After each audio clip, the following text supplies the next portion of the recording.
1, 2. Those mics work, it's just one's not, still not. It's disconnected, it's reloading, so.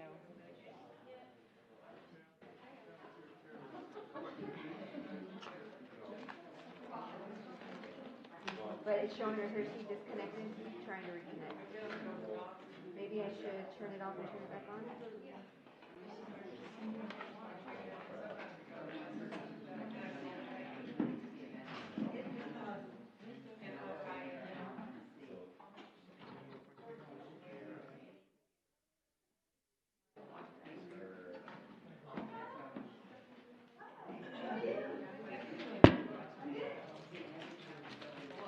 Okay.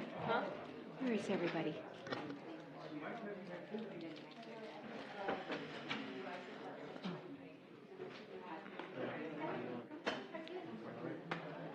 It's loading over here, so. Oh, it is? Yeah.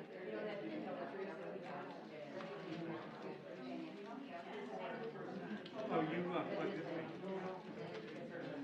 It wasn't even letting me control the camera.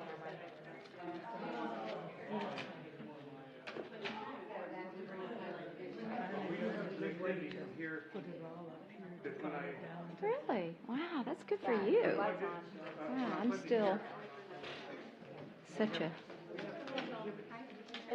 Hi, how are you?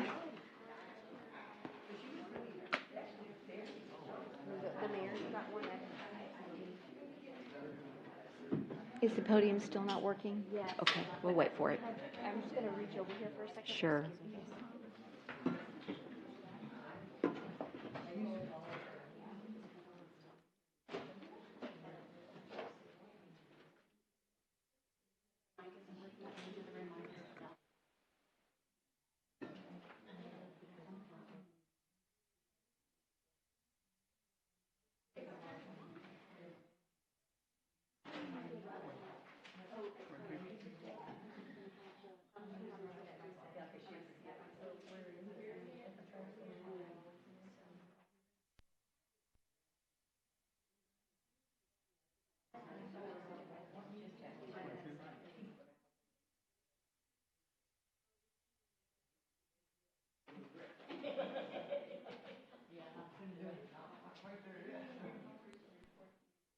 For those of you that are in the chambers, we have some technical problems, and we'll be starting the meeting very shortly. Thank you.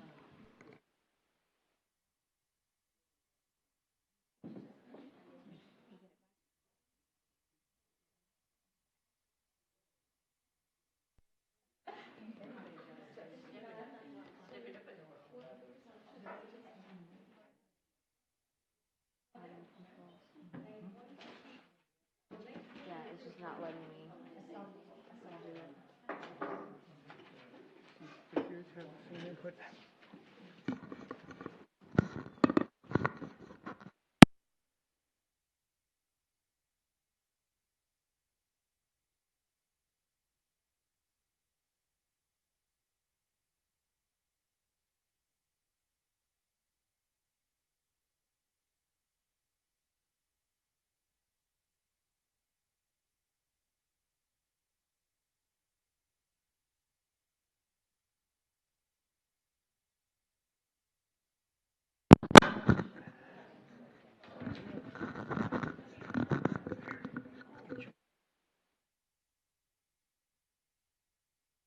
It won't work either. All of those audios are down. Wireless, all the wireless mics are all down. See, they're blinking red.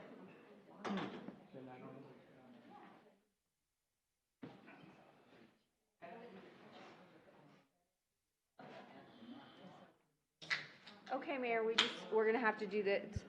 Their speakers are gonna have to work from my station because that mic isn't working.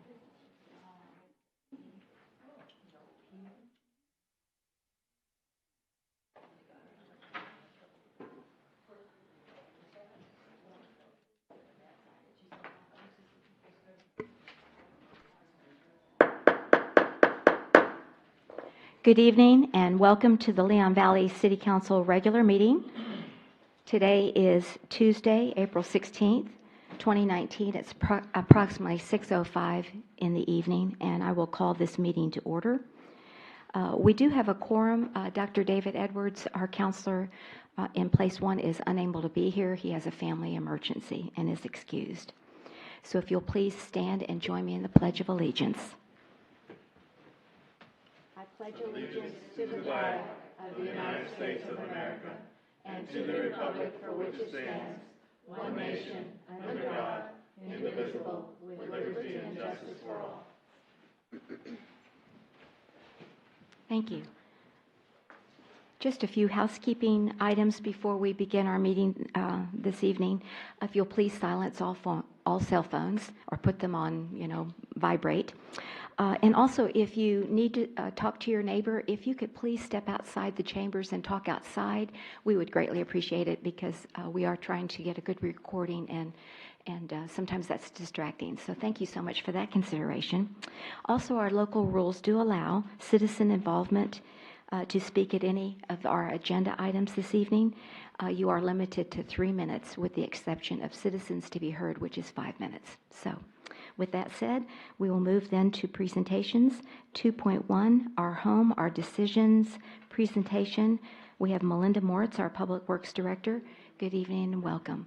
And then also, yes, that's a good thing. I forgot to say, the podium microphone is not working. So if you would like to say something this evening on one of the agenda items, you would need to, as Melinda's doing, just sit at Crystal Caldera's desk, and then that microphone will pick up all of the recordings for our city secretary.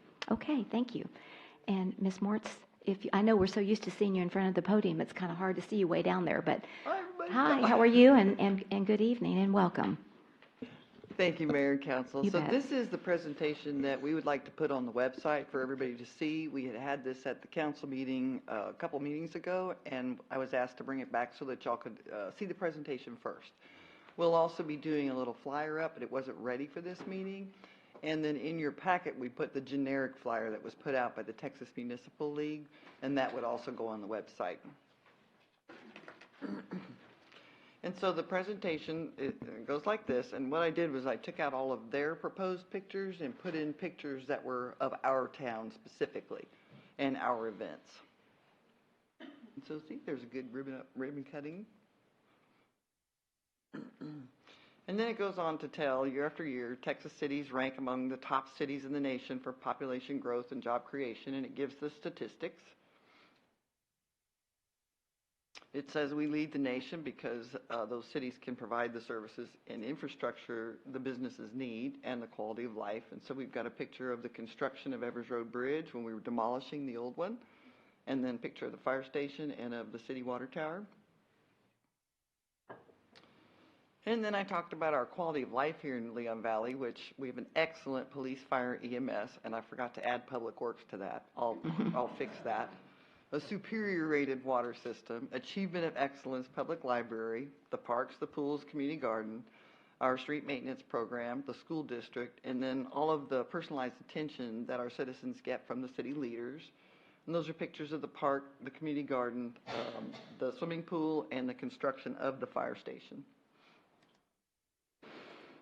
And then this talks about some of the newspaper articles and opinion pieces that were talked about our officials. And then the ability of Texans to create vibrant, livable cities is under assault, who want to dictate what they think our community should do. And the greatest threat now is that they want to put one-size-fits-all restrictions on the annual budgets of all the cities and counties. And I don't know if you saw the last move they made was a 2.5% revenue cap. So we're fighting against that. If they did that, we could lose services. Fewer police officers on the street, reduction in the number of emergency service responders and fire safety, reduced recreational activities due to decreases in public works, fewer maintained parks, possible elimination of a pool, less maintenance of infrastructure, possible reduction in days of library usage. And as you know, we just added days to the library, so that would be very detrimental. People love having that library open. And so for this one, I just put pictures of the park, a construction project, and then our construction crew. So this gives you a little graph of how actually the property taxes are distributed. And as you can see, Leon Valley takes 22% of the overall, with Northside taking the lead on that. And so it just tells them, look at your tax bill. And then here is an actual tax bill. I borrowed my friend Sherry's house. I always do. She lives on Canterfield. And so this just tells you about your Texas education funding, where our property taxes are going up and the state share is going down. And so this one gives them a little copy of what the Senate bill actually says. And as you can see by that, they're increasing the property local tax collections by 7.4% for the tax year 2017 and by 6.77% for the tax year 2018. And then these slides talk about recapture of school funding, and it's also known as Robin Hood, Chapter 41 school districts. They're considered to have high property values according to a method that was set up by the state. These districts are required to send more of their own local tax revenue to the state for recapture. So 33 school districts were subject to this recapture for a total amount of $130 million. And this just talks about how Northside has paid more than $280 million to the state in the past 20 years, but those funds are not available for Northside to use to meet student or any other needs. So Northside stands to lose approximately $4 to $5 million to the state this year in the recaptured funds, and that amount is projected to increase in the future. The state could use the captured funds collected for the other school districts, but they're not required to. They can use that money to support other parts of the state government that don't have anything to do with the education of our kids. Northside thinks the dollars intended for those schools should stay there, and Northside has got an entire information page about this law and about the effects of that on the school district on their website. And I think it's www.nisd.net, or this site right down here. And so instead of blaming cities, the state can provide some meaningful property tax relief by fixing the school finance system. And there's a lot of articles in the newspaper about that.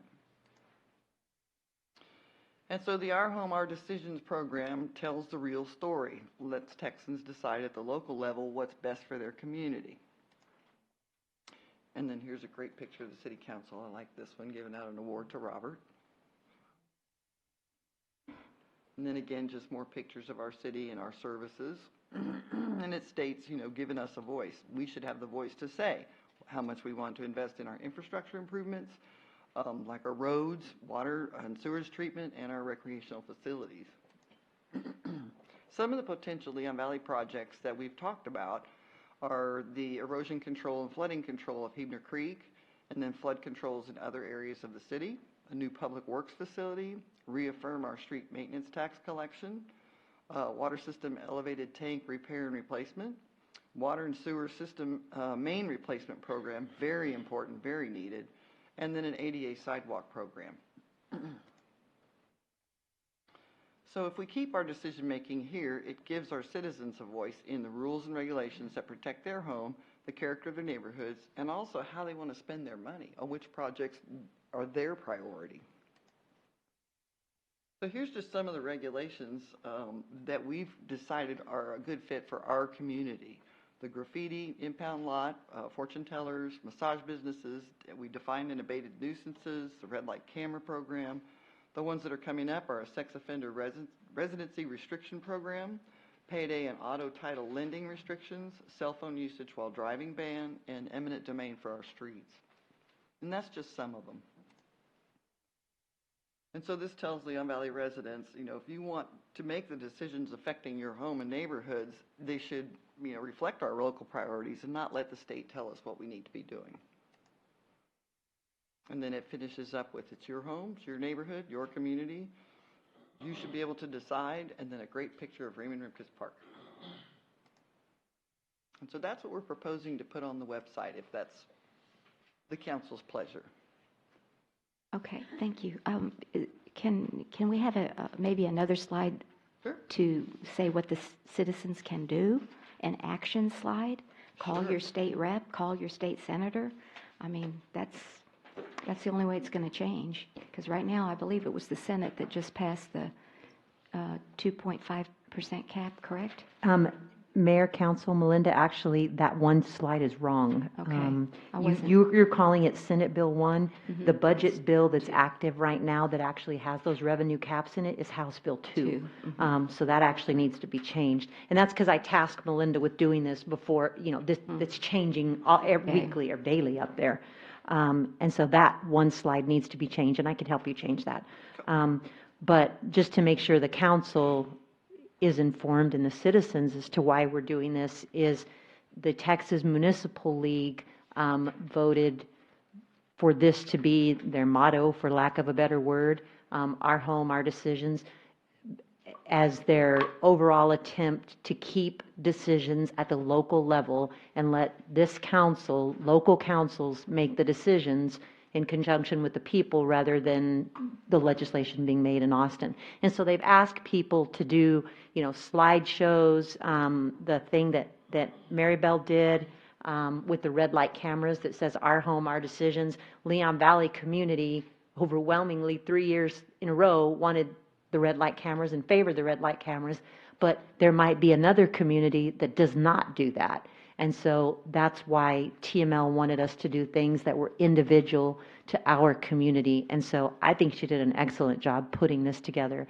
The only issue that I have is I think that slide, you're right, Melinda, that you're pointing to right there is outdated, and I can help you update that. I'll just take that number right out.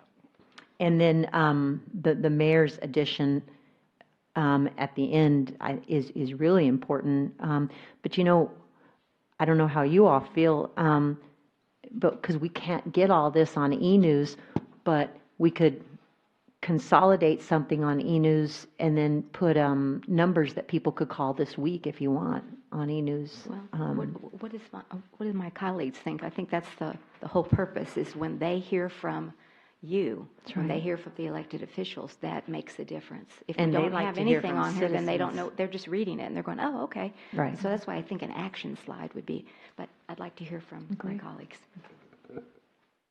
If y'all think that's a good idea. Yes, Councilor Alcacer. I think it's a good idea. I would like to have an updated picture of the council. That one's at least 5 years old, and those people aren't around. Some don't even live in Leon Valley. And I think the slide on the upcoming ordinances, I think some of one or that's two wrong. of those has already been accomplished. So I want to make sure that we have things that are not. The cell phone one, I believe we've already done, and the The sex offender. and the sex offender, and then the the payday payday lenders. We've done those. Yeah. Okay, I'll update those to what we're working on next. Thank you for pointing that out. Anyone else? Yes, Councilor Martinez. Just a comment in regard to recapture or the Robin Hood. That scares me. Why did Texas get the lottery? And what was the whole reason for talking people into agreeing to the lottery? Is to pay for school That's right. taxes. And once it was passed, what did they do with the money? Put it right in the general fund. That's correct, I believe, Mr. Martinez. That's right. Anyone else? Last statistics I read, it was about 55-45, so you're exactly right. They just continue to take from that and put it in the general fund. Well, the fact that they can do that with the Robin Hood funds also, it looks like they can, I don't know how much they do, and I didn't know so much in Northside, just because we're a large district, we lose a lot of money that could be used. They have problems just getting buses around. Okay. So,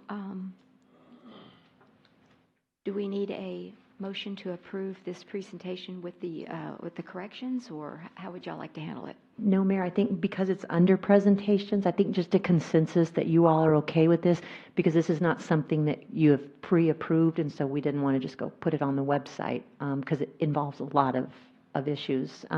And although I know we always take the TML stance, we just thought this was something that needed to come up here. We'll make those All changes. right. Thank you, Melinda, for your efforts. Do appreciate it. All right, great. Thank you. Next is presentation and City Council guidance to appoint a charter review committee. We have our city attorney Denise Frederick here this evening to present. Good evening and welcome. Oh, that's right. She needs to sit down there too. I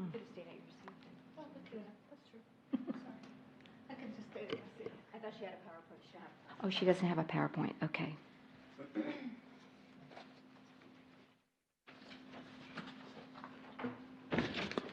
Good evening, Mayor and Council. Just trying to get a census from council on how you want to select your charter review committee to amend the charter. In order to make the ballot in November, we have to have something from the charter review committee by August to get it on the ballot. And so we need to get a charter review committee selected at least by the end of May so that they can get together and start their committee meetings.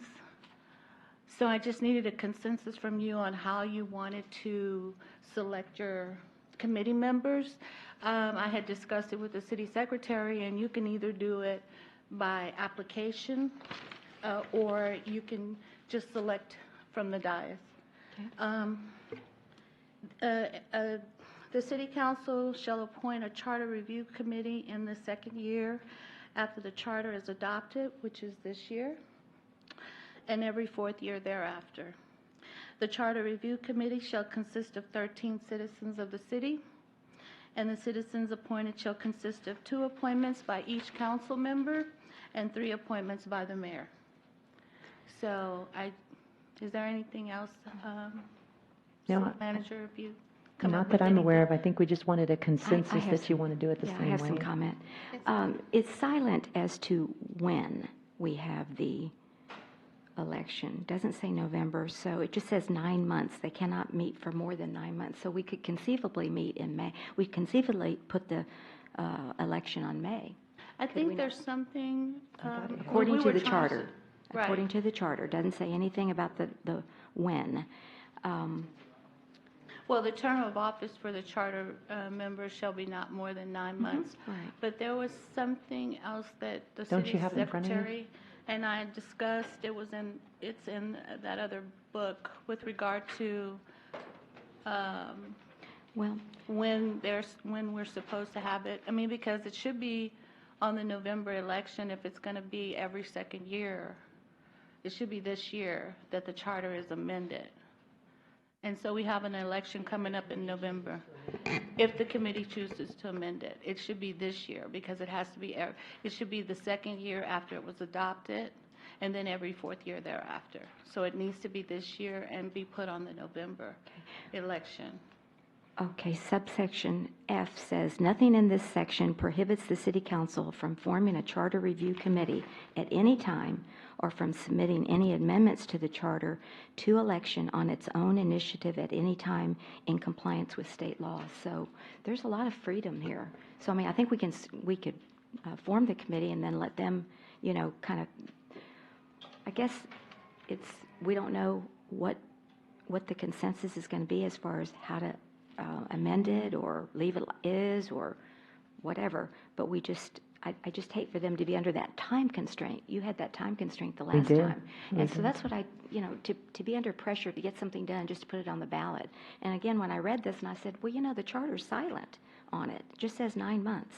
So we could conceivably do that, so. The 9 months, Mayor, The term of the is office of for the Charter term. Review Committee shall be for not more than 9 months. Right.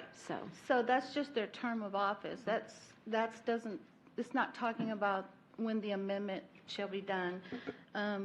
It tells you in 7.05 that the city council shall appoint a charter review committee in the second year after this charter is adopted. Yeah. So, if you're going to make amendments, it should be in the second year. I mean, and that year is this year. And I don't understand what would be the point of selecting it in the second year and you don't give an opportunity for them to get it on the ballot in the second year, because then you would have to, I don't know. There's nothing else that speaks to it. Yeah, if there's something that says it has to be in November, could you find that, please? Because I'd like to see it, because doesn't say it to me. I just I'm not thought saying that it has last time to- we were really, really rushed, that's all. I'm not Just trying saying to that it get- has to be in November. I'm just saying that if you're going to make amendments to the charter, you have to select a charter review committee at least this year. But after this year, you have to wait 4 years.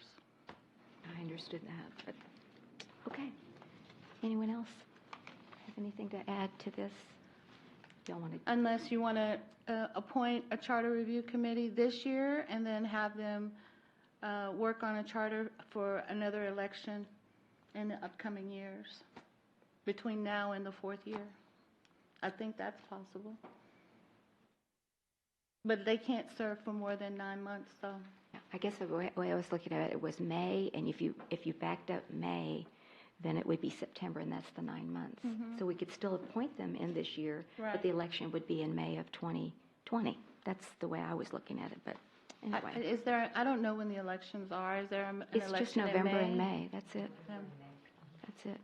But again, by the time we get the committee, it'd be, you really only have 2 months, because like you say, you have to call it. And again, Well, the difference is, though, Mayor, that we were starting from scratch with the last one, and we just need to fill in the missing pieces. So I don't think it will be as work-intensive as it was the last time, but we do need to fill in some pieces, and whether it's November or May, I don't think makes a lot of difference, but we can, San Antonio had theirs in November, but it's not that it can't be in May. I was going to say, we didn't start from scratch. Is my understanding that we did use the defeated charter as a blueprint, is that right? And we went through it each line by line? We used the defeated charter, but then the committee had us looking at, I don't know, Crystal probably knows better than I do, 10 to 13 cities every time. You were continuously looking up every city to see what they said. And so. But you still had a blueprint, that's what I'm saying. Yeah, It you had a wasn't like- blueprint, yeah, but you were exactly. working off of a whole bunch of blueprints. And so I think really all staff is looking for right now is just some direction. Do you want us to come to you with May to attempt to appoint a charter committee? Would you like us to wait? I mean, what would you like so that we can do it for you? Well, I think we need a charter review committee. I was just, my issue was just the election and not being rushed and being able to, go through it, because again, it's going to be another 4 years before you can look at it again, so. Okay. But no, I mean, I'm in favor of it. I don't want to delay it, but I just want that flexibility of the election. If the committee feels like, you know what, we need some more time, let's postpone it until May. I mean, can they do that? I mean, what kind of again, it doesn't really say in the charter. Right. So, but that's what I'd like to see, is that flexibility. So, okay. That may be something that you can amend the charter to include, so. Yeah. Anyone else? Okay, so do I hear that we want a presentation by our city attorney on the Home Rule Charter Selection Committee next time? I think that's a good idea. We can begin it again. Or maybe the second meeting in May. Yeah, Second meeting in May? meeting in May. Okay. That would be good. Okay, so if you have it in the second meeting in May, is that the time you want to select, or do you want us to put out for application? Well, if they did it the same way they did it last time, you just had everybody just appointed 2 people and the mayor appointed 3, and just got them done. I mean, I was just, Did they apply, Ms. Mosley? The charter actually has specifics on how that charter review committee is appointed. Well, it You just have to- says It just who is said going it's to, who's 2 going to appoint. appointments. Yeah, 2 Yeah, per 2 counselors and and 3 for the mayor. That was it. So it doesn't say it's an application process or anything like that. Okay, so that's exactly how we open. did it last Okay. time, and that's what I said. So I Okay. assume that since it's in our charter, that's what we have to do this time, right? I just needed some guidance on, Okay. on whether or When you not, want it. what Yeah. they wanted. I didn't know. That's their option to either appoint from the dais or do an application process. Yes, Counselor Jordan. I would actually like to see an application process, give people the opportunity who are interested to apply, and then we could review those applicants and appoint from there, instead of just appointing from the dais. Seemed like it'd be a more open, fair process for all the citizens to be involved in the process. Okay, I have no objection to that. Yes, Mr. Martinez. I'd prefer to do it like it mentions in the charter. Each council member can appoint 2 members and the mayor appoints 3. That puts the work on us to do the vetting of whoever you want to have on the committee. Right, and even though you would have an application process, you would still appoint Yeah, the same exactly. way. Who you It would want. still be Yeah. the same thing. Yes, it would, but however, if we have an application process, then people that we may not be aware of that are interested in being on the committee will come forward and let us know, potentially not doing that the other way. So if there's an application process, a certain period of time to allow everybody to apply, then we can review the applicants from there.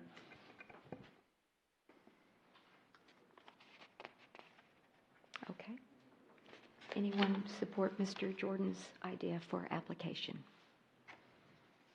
I like the application idea, but if we don't get enough, I mean, we have all those things that we have to make a decision on. And if the same people are always applying for every committee, that's another issue. So, Okay. So, Ms. Rodriguez, what do you think? Actually, I think I do agree with Mr. Jordan about the fact that if we do an application process, maybe there is somebody out there who is not on a committee, that this might be a perfect fit for them.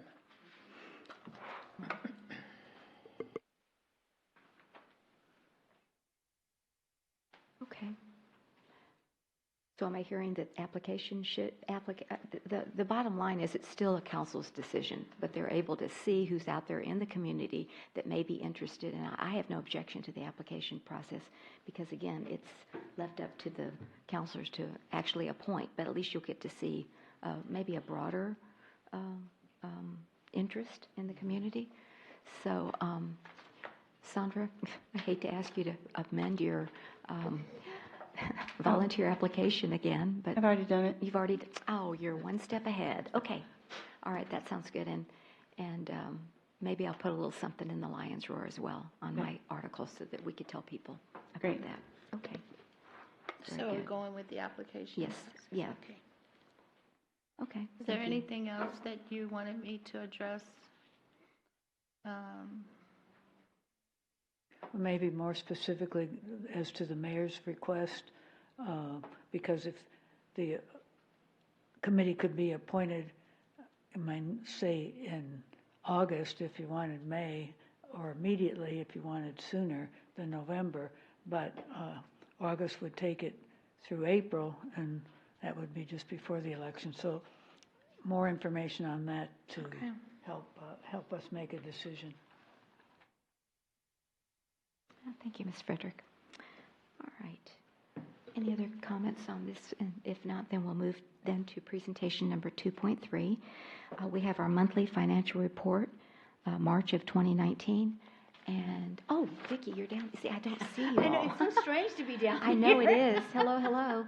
Oh, so you're not Ashley this evening? No. No. Okay, well, very good. Well, welcome back. We're glad that you're here. And you're going to tell us this financial state of our city. So thank you. If you'll begin, please. I am. Thank you. Good evening, Mayor and Council. This is the financial report for March. And as you can see that our ad valorem is trending really where it should be because we had more in property values. The big thing also that I want to point out, if you look at the license permits, fines, and fees, that's up substantially from what it was last year, but that is because at the same time last year, we only had $14,850 for red light camera fines. At this same, right now, for March, we have $1,334,000. So that's why that's so skewed. Sales tax is up 3.62%.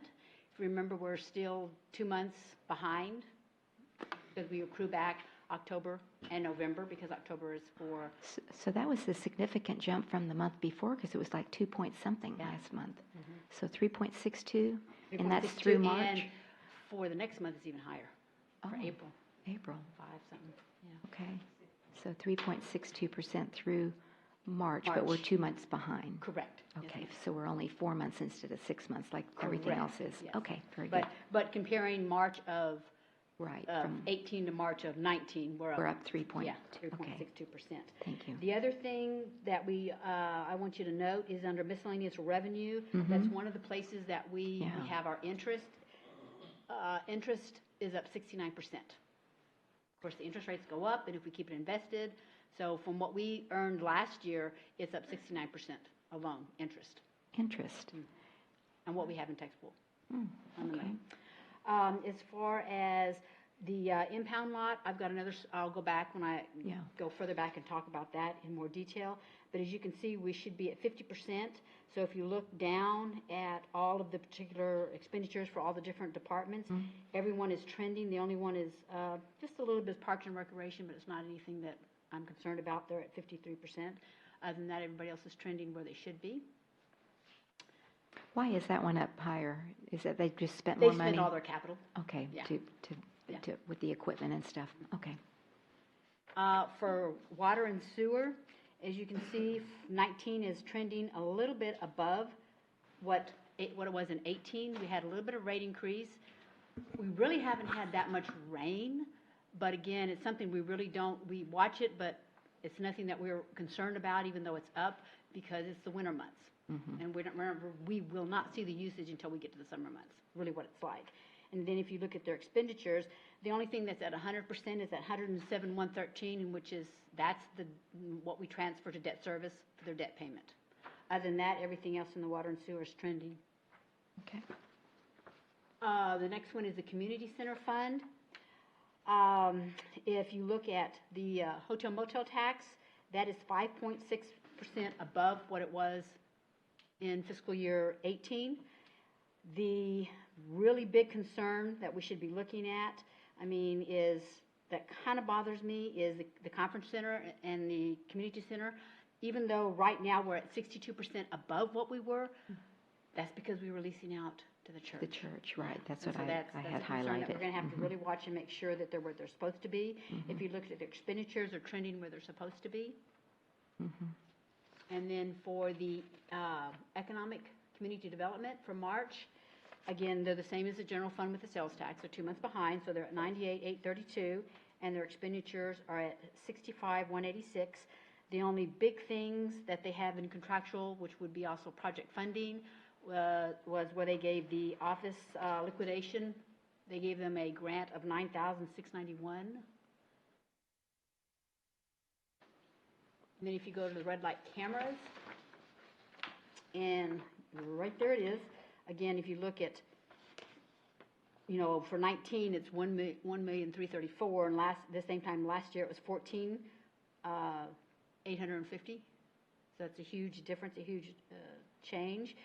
Their revenues for Tier 1, which is the part that's considered the administrative expenses, they're at 495. And if you look at Tier 2, which is considered the traffic safety, that's the money that's left over after you've paid your administrative expenses and you've paid what you owe to the state. They're at 279.12. So everything's fine with that. If you go to the impound lot. Oh, can I ask a question about the red light yes, cameras ma'am. before you go? That 100,000 that's actual on late fees, court cost, my understanding is that is money that the police department gets to keep. No, And it doesn't have to go to the state. It doesn't go to the state, but it has to go towards the traffic safety program. Yeah, Yes, okay, ma'am. but it doesn't have to go to the state. Correct. That was my Yeah. distinction here. So whenever I Yeah. look at the report and I do it at year end, I only look at the fines when I'm looking at the administrative expenses versus what we collected in fines, and the difference, and only half of that is what goes to the state, and the other half we keep for traffic safety, plus whatever we get for Okay, late fees so and that's court costs. restricted with traffic safety as Yes, well ma'am. as Tier 2, which I think we all knew was for traffic safety as well. Okay, good, thanks for that distinction. And so then if you go to the impound lot, of course, last year at the same time, they were only at 72,415. They're at 124,20. That's a 66% increase. So they're doing very well. They have a total revenues of 176,413 and total expenditures of 107,194. So if what you would ask, Mayor, is what does that mean? They're to the good 69,219. Right, that's what I had. And that goes into the general fund, and Fund balance. it's undesignated, so that's Well, money it that goes the, into what we use for capital replacement. I'm sorry? That's our, what we consider our unassigned that we use for capital expenditures. Oh, I always thought that was, I thought we set it up to where that was money that we could use for any kind of projects we We wanted. can. It is. That's what it is. I mean, Okay. it goes into what is considered our fund balance. Oh, okay, you were saying capital. Well. So I thought it meant that we had to buy a, you know, The a majority of car our or, capital is out of our fund balance or unassigned. If you remember, we have a committed fund balance of $1 million that we can only spend for natural disaster, emergency type stuff. so, but that is still money that we can use for other projects. Yes, ma'am. Okay. It is. It's not encumbered to No. do something else with. So when we say, do we have money, we can always kind of go back to, I always say, hey, we've got it in the impact lot. Is that correct? That's correct. Okay, very good. Just want to be sure. Yeah, so I had 69,219 Yes, as a that is surplus correct. to date. Okay. I had one other question about the economic development. I know, and I don't know if the manager was going to report it, but I know we had a lawsuit, and so we should be settling that, and that will be coming into this fund. Is that correct? The Economic Development Fund. So that will increase greatly. So I just want to let the citizens know that as well. Mayor, council, citizens, that will increase the funds in economic and community development by $315,000. Okay, thank you. And let me just make this statement, Mayor. Basically, when it's set up, so this, I'm going to go into the accounting mode. You know, when we set this up, we set it up as a reserve. So you will never see it hit the revenues because we've already recognized that as revenues. So basically, when somebody tells me that it's ours and I can take it, I make a journal entry from that reserve and put it over to the EDC reserve that we have. And so you'll never actually see that because you've already seen the revenue when we first took it over.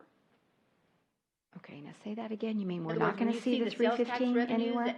Yeah, it's basically a journal entry to take it out of the reserve for the litigation and take it over to the EDC reserve. But we need to know that we have it there so we can spend Yes, you it. will. In other words, it'll be in the CAFR. So you'll see your CAFR at the end for the But fiscal you're year. not going to show it on this report? You can't because it's already been recognized. It was already recognized. The revenue was recognized in previous years. So if you look at your CAFR, But that was because it was restricted for that lawsuit, no, right? ma'am. We went in and we actually, when we did it was considered sales tax. So however we reported it, if you remember the one Oh, that we yeah, had that's before right. the- That was on the 4B. Yes, That's ma'am. right. And so now that moved over, so we already reported out what that was, and we reported what the expenditures and so on and so forth. So then we took it and basically set it up as a reserve, and so now we're going to take it out and put it into the EDC reserve. So in your CAFR, you're going to see that. And basically, where you will see it is you see where the fund balance is. Uh-huh. You will see that increase at year end because we'll make that journal entry to correct it. So that's where you will see it. At the year end? Yes, And then it'll continue to stay there? correct. Okay. Until we need it or somebody tells me to do something with it. Okay. But that's where you'll see it. You won't see it as a revenue. All righty. Thank you. Yes, Counselor Martinez.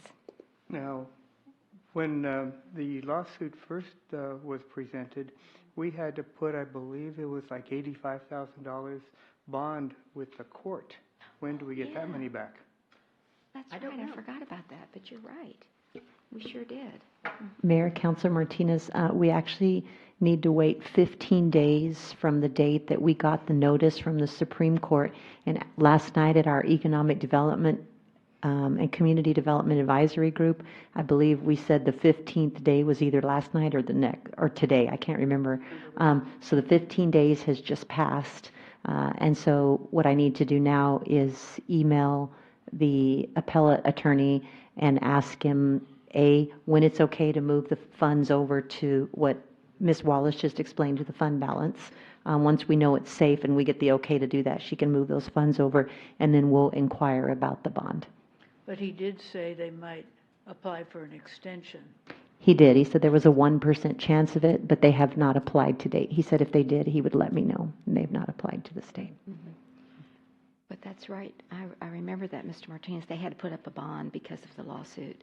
So And that's Mr. Posa's familiar with that. We've discussed that, so he'll be on it. But yeah, that'll, 75. money will come as well. And so what we did with that is we expensed it out. Right. Whenever we set that bond, we didn't set it as a liability or anything. We straight out just expensed it out. So when that comes back, where will that be Revenue. shown? It'll In be revenue, it'll go into the That revenue. will show as revenue. because it's Instead of not- fund balance. Instead of the It'll fund show in as balance. revenue. Okay, good. I'll I'm show glad it to, glad to miscellaneous, get or I that. don't know, but when it comes back in and we do get it, that's how that will show up. Okay, excellent, thank you. All right, any other questions for Vicki Wallace? Any questions from our residents here in chambers this evening on the budget? All right. Seeing no one, then we'll move then to the city manager's report. Ms. Kinsler, good evening and welcome. Thank you, Mayor. Good evening, Mayor, Council, citizens. Wanted to talk to you a little bit about the pool membership. The armbands were ordered, and we have the applications ready. We put the article on the website that says the application process is opened up. The pools are scheduled to open Memorial Day weekend for both residents and non-residents. People can go to either the pool and they can purchase a pass for a day, or they can come to the city of Leon Valley and they can sign up for a season pass starting May 1st, 2019. And the fee schedule, I thought I printed, and this is not the fee schedule, so I can't read it to you, but you know what it is. You approved it. I wanted to reread it. A couple things. One thing we mentioned earlier is House Bill 2 is scheduled to be heard April 24th at 10 o'clock in the morning. House Bill 2, as it sits in the state of Texas right now, is the state's budget bill, but it also has that ad valorem tax piece with it, which is supposed to, that's the revenue caps, the 2.5% revenue caps. The last time that I looked at the bill, and I just confirmed with Vicki a little while ago to make certain that it was the last time she looked at the bill, it still applies to us. At one point, we were exempted because we were under 15 million, but no longer. It applies to us. And now it's hidden inside that budget bill, and so it's harder to take that out. So that's where it sits now. The other bill that is still sitting there that have not hit the floor are the red light camera bills. And there are about 8 or 9 of those. A lot of those, though, bills run concurrently. You file them both in the Senate and in the House, so that if one fails on one side, you still have it running on the other side. And so we still have some of those running. We're making sure that we take care of Leon Valley, and Joe's going to present that tonight just to try to get ahead of these bills. Oops, sorry. So we're trying to prepare our own program should one of these bills pass, and we'll be running that by council tonight. And if anybody's interested, I do have the swimming pool fees here if you don't remember what they were. Thank you for that. Melinda called the owner of the property that we were hoping to purchase there along Poss Road. Remember we discussed that at the last city council meeting, and told her that we were willing to pay the appraised value, and that's what you all had agreed on. She has changed her mind and has decided that she's going to build a home there. So Melinda has asked her that if she changes her mind to please keep us in mind so that we're first in line. But that deal fell through, and I wanted you to know that. Hours for early voting for the May 4th general election, Monday, April 22nd through Thursday, April 25th from 8 a.m. to 6 p.m. No voting on Friday, the 26th. You can vote on Saturday, the 27th from 8 a.m. to 8 p.m. No voting on Sunday, the 28th. Early voting hours will conclude Monday, April 29th and Tuesday, April 30th, and those will be from 8 a.m. to 8 p.m. A list of early voting locations have been posted at both of the entrances to City Hall and on our website. Applications for a ballot by mail are available here at City Hall on the table right outside of those doors, and also with our city secretary. So I wanted to make sure we got that out. As far as upcoming events, the next regularly scheduled city council meeting is for Tuesday, May 7th at 6 o'clock p.m. We do have an upcoming coffee with the mayor and council at the conference center, April 27th from 9 to 11. The drug take-back program is not this, 2 Saturdays, April 27th from 10 to 2 here at City Hall. I can't remember the number that he recovered last year, but it was substantially more than what we had done the year before.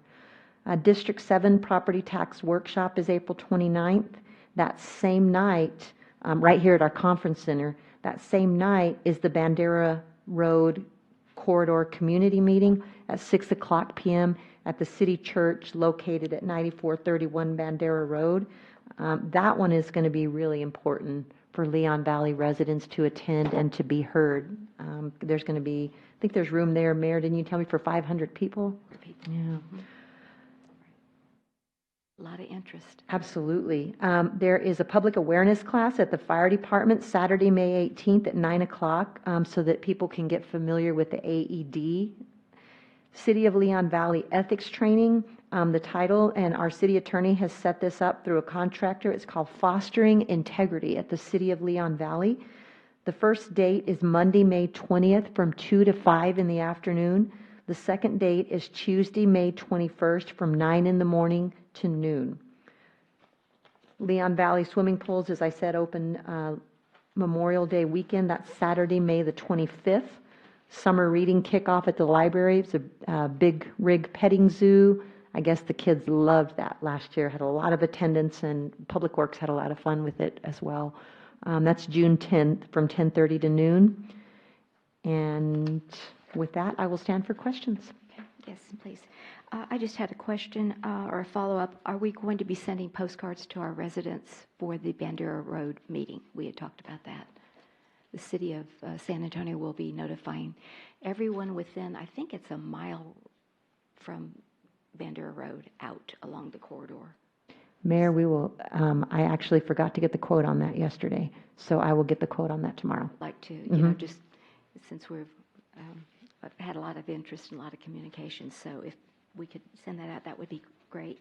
Agree. And then also on the Leon Valley swimming pool, I got an email from one of our residents, and I'm not sure what happened, but there will not be any swim team this summer, that the pool management company did not have a coach, and so I wanted just to share that with everybody. So if you have a student, or a child that wants a swim team, she's now gone to another neighborhood like French Creek, I think.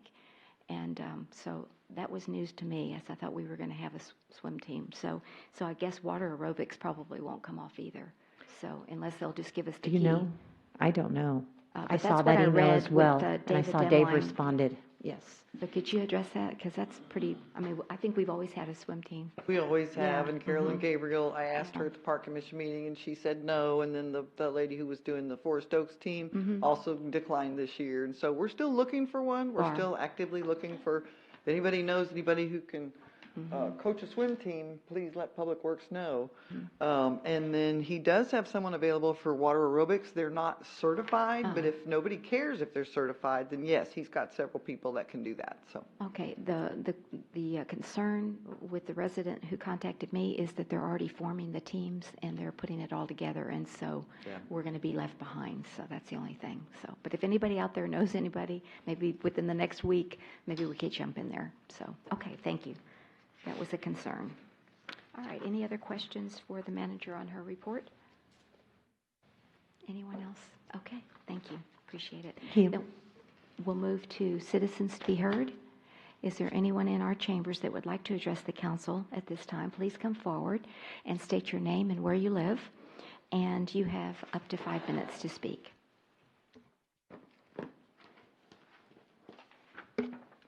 I have a citizens Yes. to be heard, Mayor. Yes, ma'am.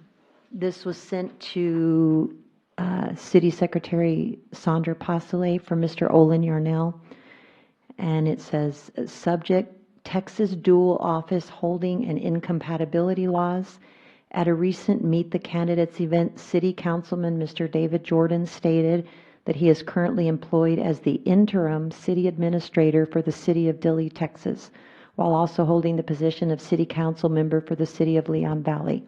On behalf of myself and the many Leon Valley citizens who have voiced concern about this dual office holding situation, we would like to witness the acknowledgement of the issue by the Leon Valley City Council and have it brought to the attention of the public during the citizens to be heard portion of the city council meeting tomorrow night, 4/16/19, via public reading of this message.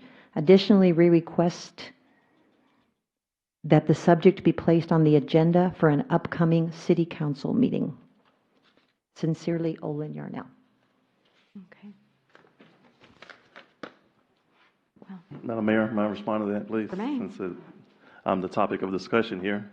Before I took the job as the interim city administrator in Dilley, which I am, I did my homework, and there's Attorney General opinion that states, that determined that the city administrator position is not a public office.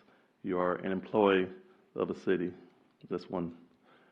At this particular time, I am not in any violation. I am in compliance of the city charter, home rule charter in the city of Leon Valley. And as a result, the Texas dual public office position does not apply to me. So please put that in the record. But as such, since I am the city administrator down in Dilley, I've gleaned a lot of knowledge and a lot of information, which helps make me a better city council person.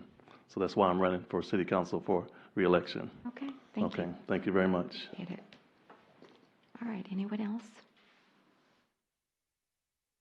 All right, we can't discuss it because it's not on the agenda, and I think by the next meeting, it will, I don't know, we'll have to see. I don't know how to handle that one. But anyway, I'll work with the manager on that. Anyone else comment on that? Okay. All right, we're an awfully quiet bunch tonight. All right. Then we will move then to announcements by the mayor and council members. Let's start with Councilor Jordan this evening. Mr. Jordan? Just that we have an election, May the 4th. I'm running for re-election. Early voting is April 22nd through the 30th, and election day is May the 4th. Ensure that you vet your candidates and choose the right one. Thank you for coming out to the meeting tonight. Have a blessed evening. Thank you. Councilor Martinez. Just thank everybody for coming out and thank everybody for the support that I've received, and have a good evening. All right, very good. Councilor Alcacer. Well, I have a few. Reminder of spring is all around us. The hummingbirds are, besides attacking all my flowers and trees, they're also getting, drinking nonstop from the hummingbird feeder. The library sign, if you haven't noticed, is very nice. That gives announcements in front of the library. Problem that I've heard from a couple of people is you can read it perfectly from one way and not so good the other way. I don't know if we have the best location or if it could be possibly moved to, or something moved that you could see both ways equally. The Marshall High School had their large trailer dedication and presentation on Friday, and that was very nice. And the band was mainly a jazz band from the high school, and it was outstanding. Then I have a couple of stories from citizens that one talked about, we don't get a whole lot where we're able to boast on the staff, but Heather Rodriguez got kudos from a number of people, and one lady in particular who has a problem with a neighbor who does not speak English well for whatever reason, and that Heather has been able to deal with the man, or he claims he doesn't understand English when there's a violation of a code. But Heather has come out and made things clear to him, so that's become much better. And then I had a personal experience yesterday from a 90-year-old woman who drove into my driveway, I think following this fancy vehicle that, and she thinking maybe it was safe going in, but if anybody knows where I live, nobody comes down there unless they know where they're going. Well, she didn't have any clue but she had the heater on in the car. Her skin was extremely hot, clammy. My husband and the other person from the fancy vehicle helped her. They had to almost carry her to walk in to go to the restroom while we were waiting for the police officer to come because we weren't sure what to do. And she just insisted she wanted to drive home. She just wanted us to point her in the direction. When the officer arrived, it was Chad Mandry, and I think a lot of people know who he is. He has a very nice mannerism with people. The problem is he speaks at 100 miles an hour. And so she had to go through the battery of questions of what her name was and all of this thing. Well, she could answer the question, she just couldn't answer him. So I had to interpret for her. She rested, drank some water. She wouldn't agree to get in the police car. She later told me it was because she had driven on 410 and came across 3 accidents. I don't know if she had caused any, but there were tons of police officers around. And so she was kind of anti-police by the time she ended up at our house. And anyway, she finally agreed for, she wouldn't let my husband drive her home. She wouldn't get in the police vehicle, but she agreed that I could get in and drive her vehicle, and which I did. And so I got a long story from her from Kentucky, graduated from college, married to a Mensa person who had died 5 years ago and had built their house. So all this we were hearing, which meant to me she was coming back because she couldn't, she knew the date, but she didn't, and the month, but she knew the day of the week, but not the date. So, but she knew a lot of things by the time we got her home. Officer Mandry followed me and then brought me back. He had to empty his seat. He had all his gear and everything because he wouldn't let me ride back. He said, just the bad guys go. But by the time he came back to drop me off at a meeting here, he said, okay, get out, lady. It was like, your time's up. But then he, of course, had his big smile. So, but one other thing, on the way, when we entered right in back into Leon Valley, because she lived near Babcock in 1604, and she had her gate opener and her garage door opener. So she had those by the time we got to her house. So she had herself together. She just didn't want us to call her family.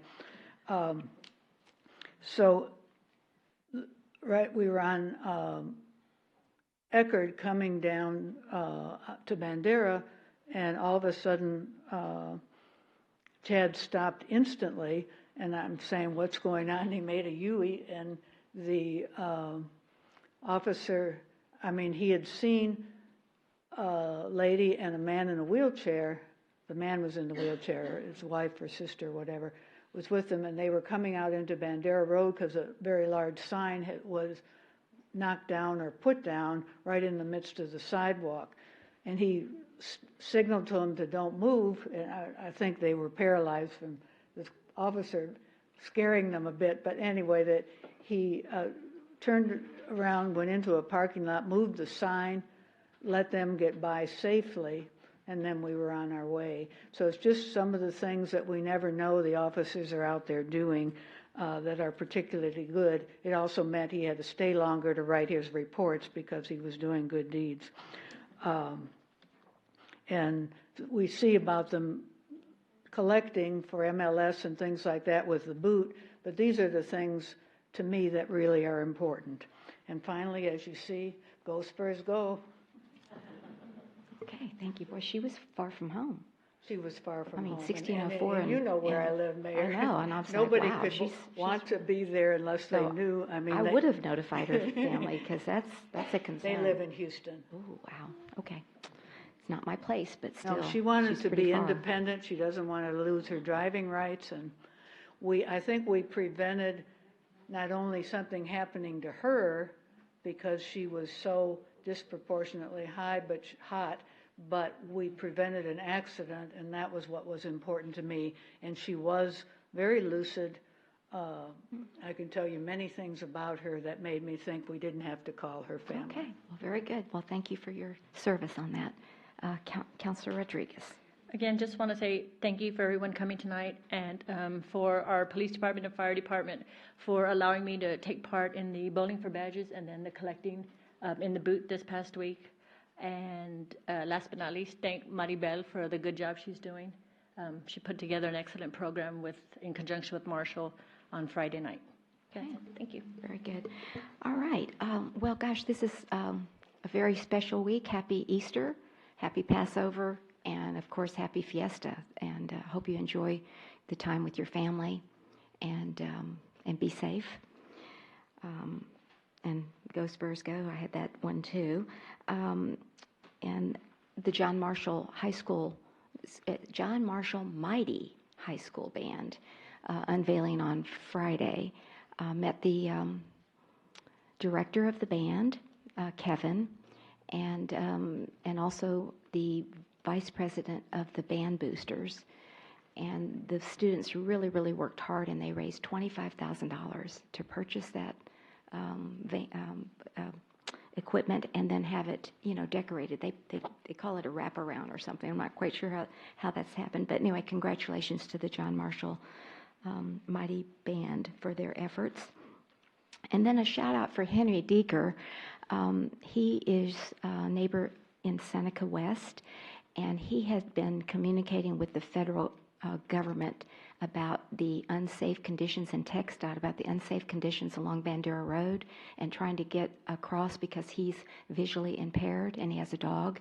And because of his efforts, and he said it was combined efforts with our staff as well, if you'll notice, there's brand new crossing signs, and he says he's finally getting used to listening to the cue, but he's very, very happy. So I just wanted to do a shout out for Henry Deeker, because really it's the squeaky wheel. If you feel so passionate about something, just put your head down and just keep going forward and for change, and that's what he was able to do. So I'm very proud of Henry. And then last but not least, Sandra, thank you so much for the volunteer appreciation dinner. That was just awesome. You and your team and the staff just did a fantastic job, and I think I shared with the council, we got a nice thank you note from one of the park commissioners. So as Sandra said, now mayors start thinking of next year and what's the theme. So if you have any ideas, shoot them our way. All righty. So thank you again for that.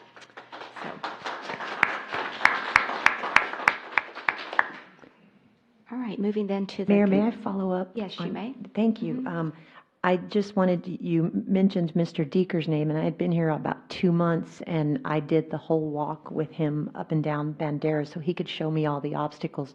One of his biggest obstacles is right over here by Walgreens, and I have been in communication with TxDOT for the last couple of days, and if you notice across the street, they're tearing that up over there.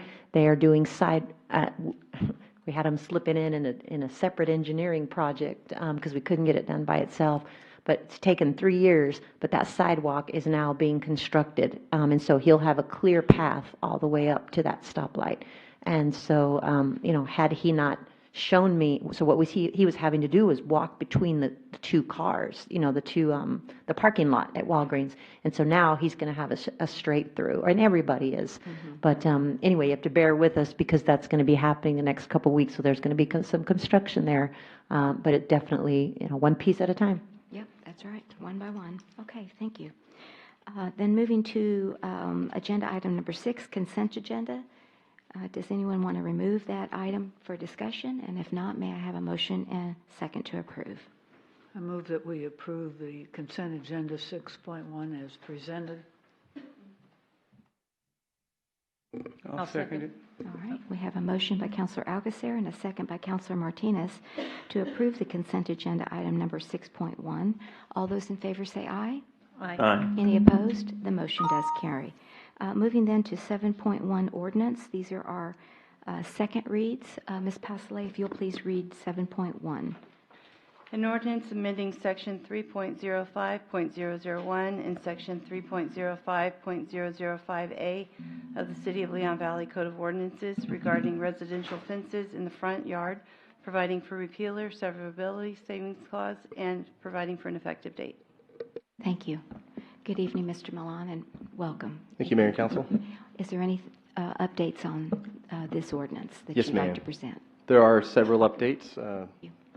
We had good conversation at the last meeting regarding some potential changes. I'll go ahead and highlight those changes. They have been made to Exhibit A, which is up here on the screen and also was included in your packet.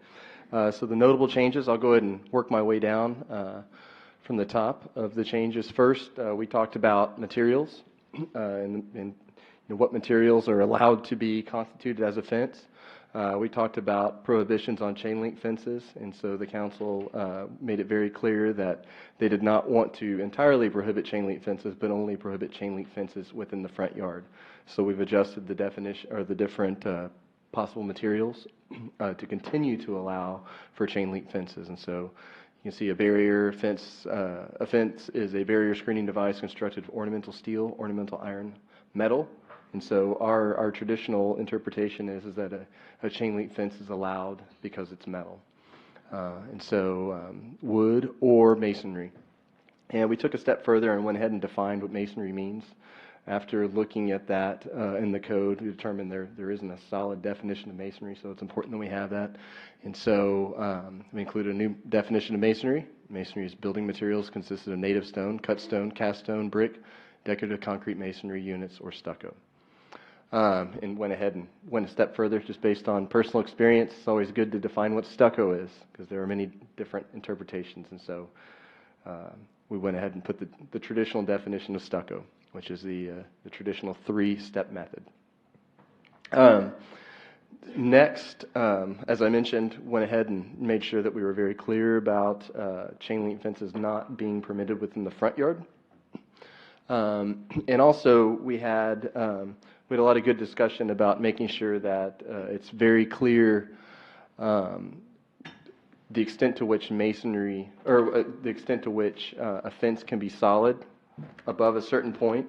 And so we've cleaned up the language, and I'll go ahead and read it.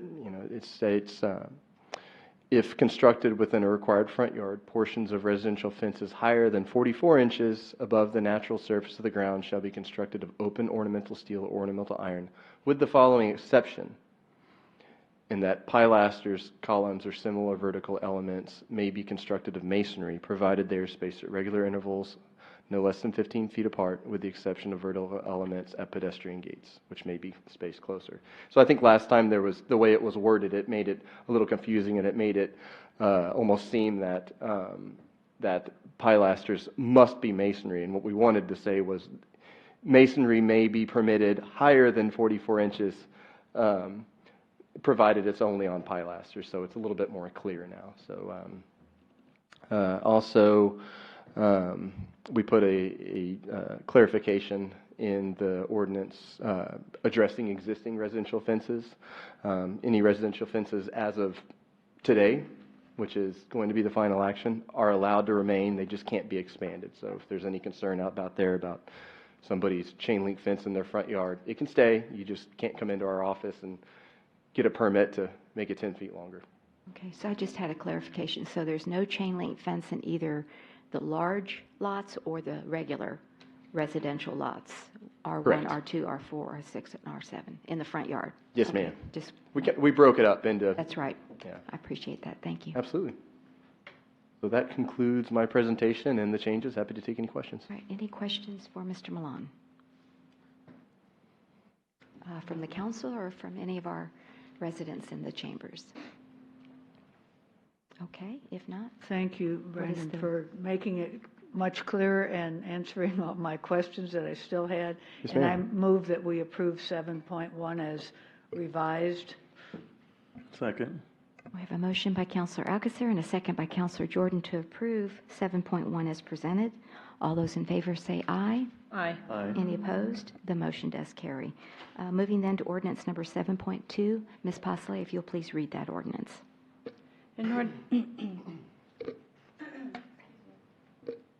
An ordinance amending Section 15.02.103 zoning code of the City of Leon Valley Code of Ordinances regarding procedures and requirements for certificates of occupancy, providing for repealer, severability, and savings clauses, and providing for an effective date.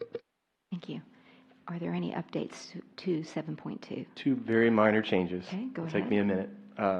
Just want to add that we went ahead and made some changes. Last time there was a little bit of concern over difference between an ownership change and an ownership name change, and so we went ahead and clarified that based on Councilor Martinez and I think Councilor Alcacer's concerns. So we changed the revisions to be a certificate of occupancy shall be obtained for any of the following, and now it's phrased business ownership name change or property ownership name change. Okay, very good.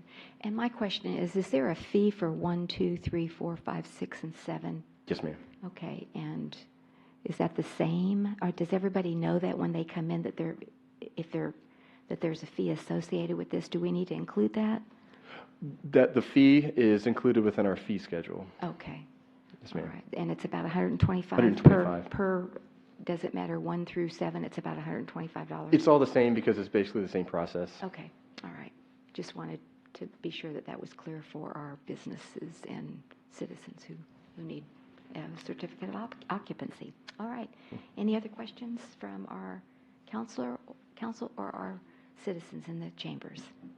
Okay, if not, I what is move the that we pleasure? approve 7.2, and again, thank you, Brandon, for the clarifications. 7.2 as presented. I'll second.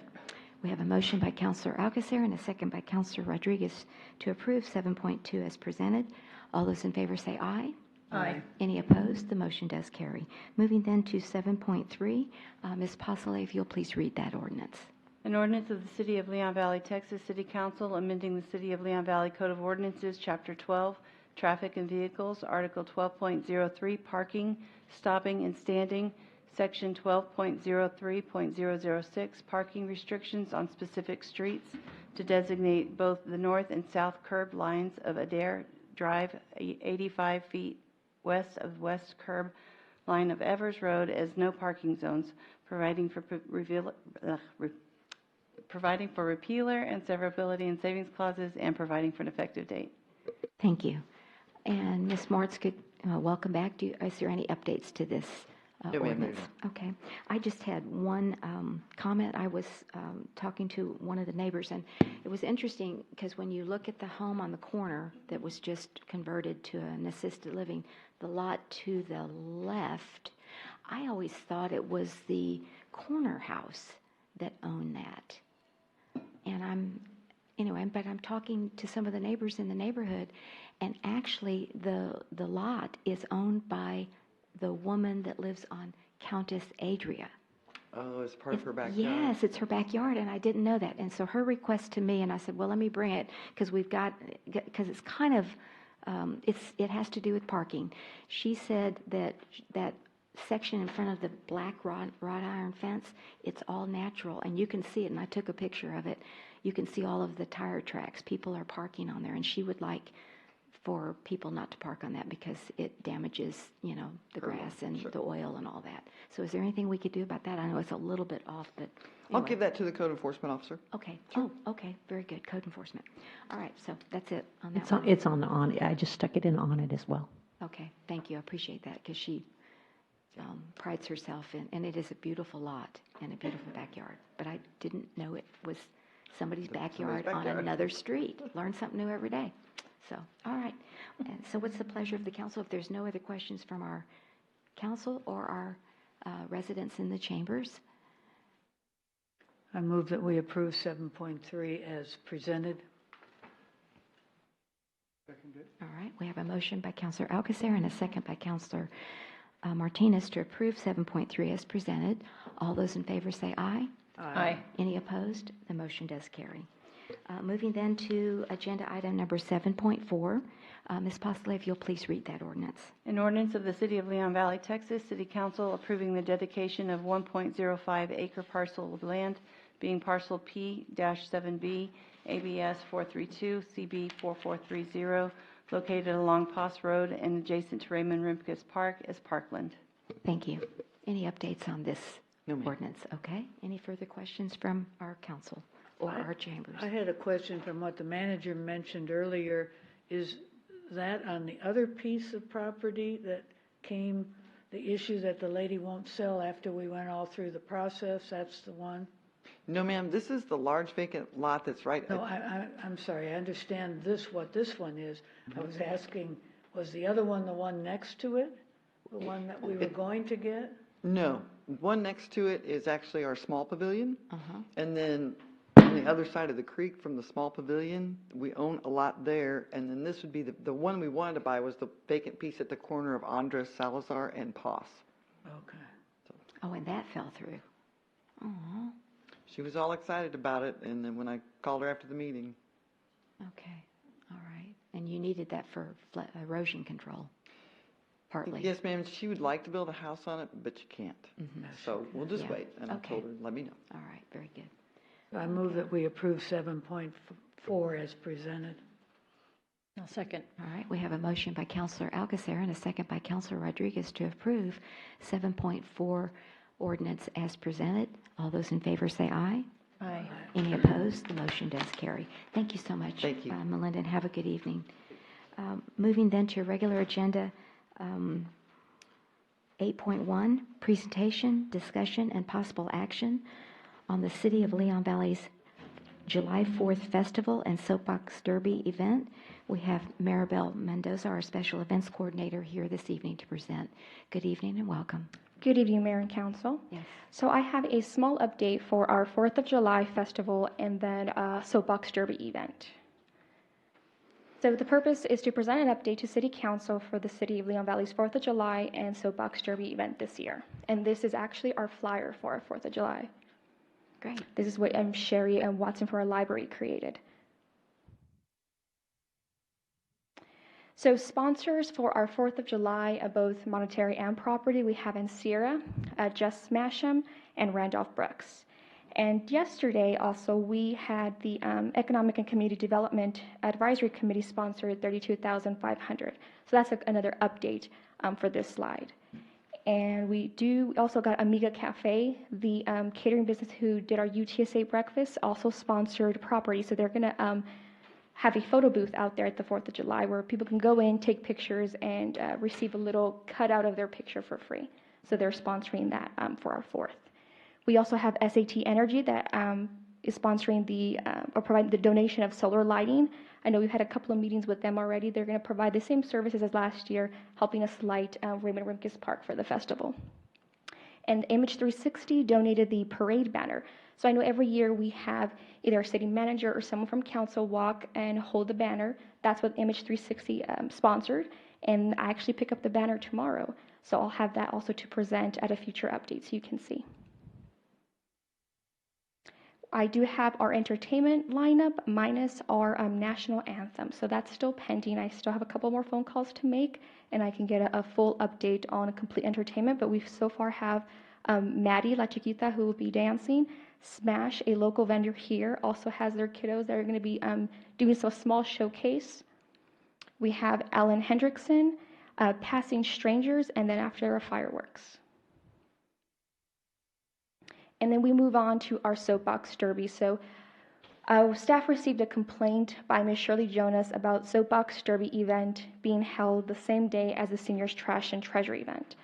Staff provided several options to Ms. Jonas about this event, and she did not like any of the options presented and would like to have the Soapbox Derby event changed to a different date. So what was presented to Ms. Shirley was possibly moving the date or the time for a later time frame because the Soapbox Derby event will be a whole day event. She said that that's not a concern. She doesn't want to do that because the issue with her is having Paz and Evers Road closed. She said even if we decide to have it during the same time frame, the customers that she usually has won't go through Seneca. It'll be too much of a drive for them, so they just won't come to her event. So she said the concern for her is closing off Paz and Evers. She also mentioned parking, and I suggested that I was going to speak with DPS Building and Church of Latter-day Saints to see if we can use their parking lot for Soapbox Derby, residents or visitors that come by. She said no, that she doesn't want that. She wants Pawson Evers open. So that was one thing I wanted to bring to council, and so staff would like direction from city council which option is most desirable. And I stand for any questions. So how much, I mean, have we done very much publicity on the soapbox derby? I mean, other than, you know, we said the 26th. I've spoken with Ms. Jonas, and she has a concern because they've had the trash and treasure on that Correct. weekend for, 10, 15 years. So, Correct. and I know there was an issue when we had closed Evers, and I mean, they did still have a successful event that day, but I'm not opposed to moving the soapbox derby if we haven't done, flyers and, you know what I'm No, saying? So I think we still have some flexibility and we can meet the seniors' needs. And then I think having one day dedicated to soapbox derby and make it a signature event for Leon Valley and try to get as many people here for one day would be good. So I'm not opposed to moving it either. I don't know. There's a lot of Saturdays in October. Actually, October 12th is the only Saturday I have available at the community center. Well, at the area. Oh, October for the 12th, Saturday. Do we need the community center for soapbox derby? Yes, we'll be using We the do? community center grounds for our vendors and for trophies and ceremonies after the soapbox derby. So it was going to be a big event. Oh, okay. Because I thought we did it at the corner of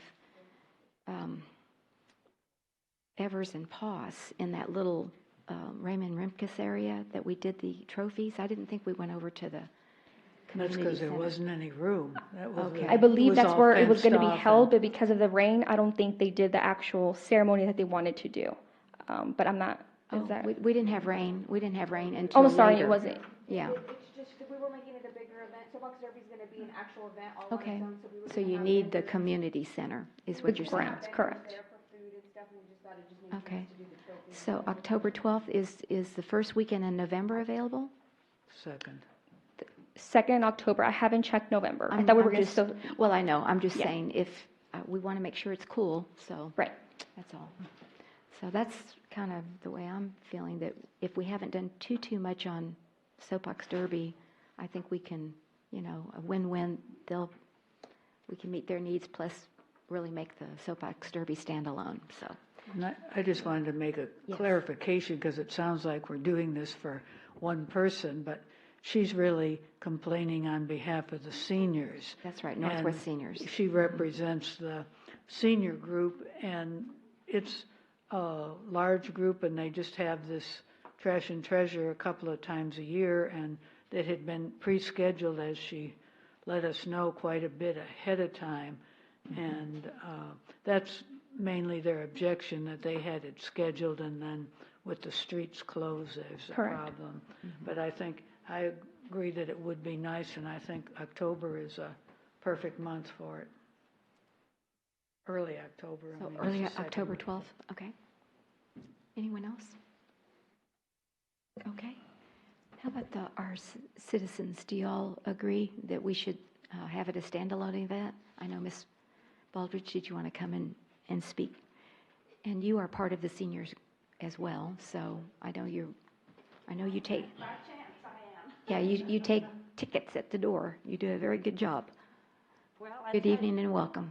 The seniors are seniors, and they like, what they have been doing, Mhm. and they kind of build that incentive in their system. Mhm.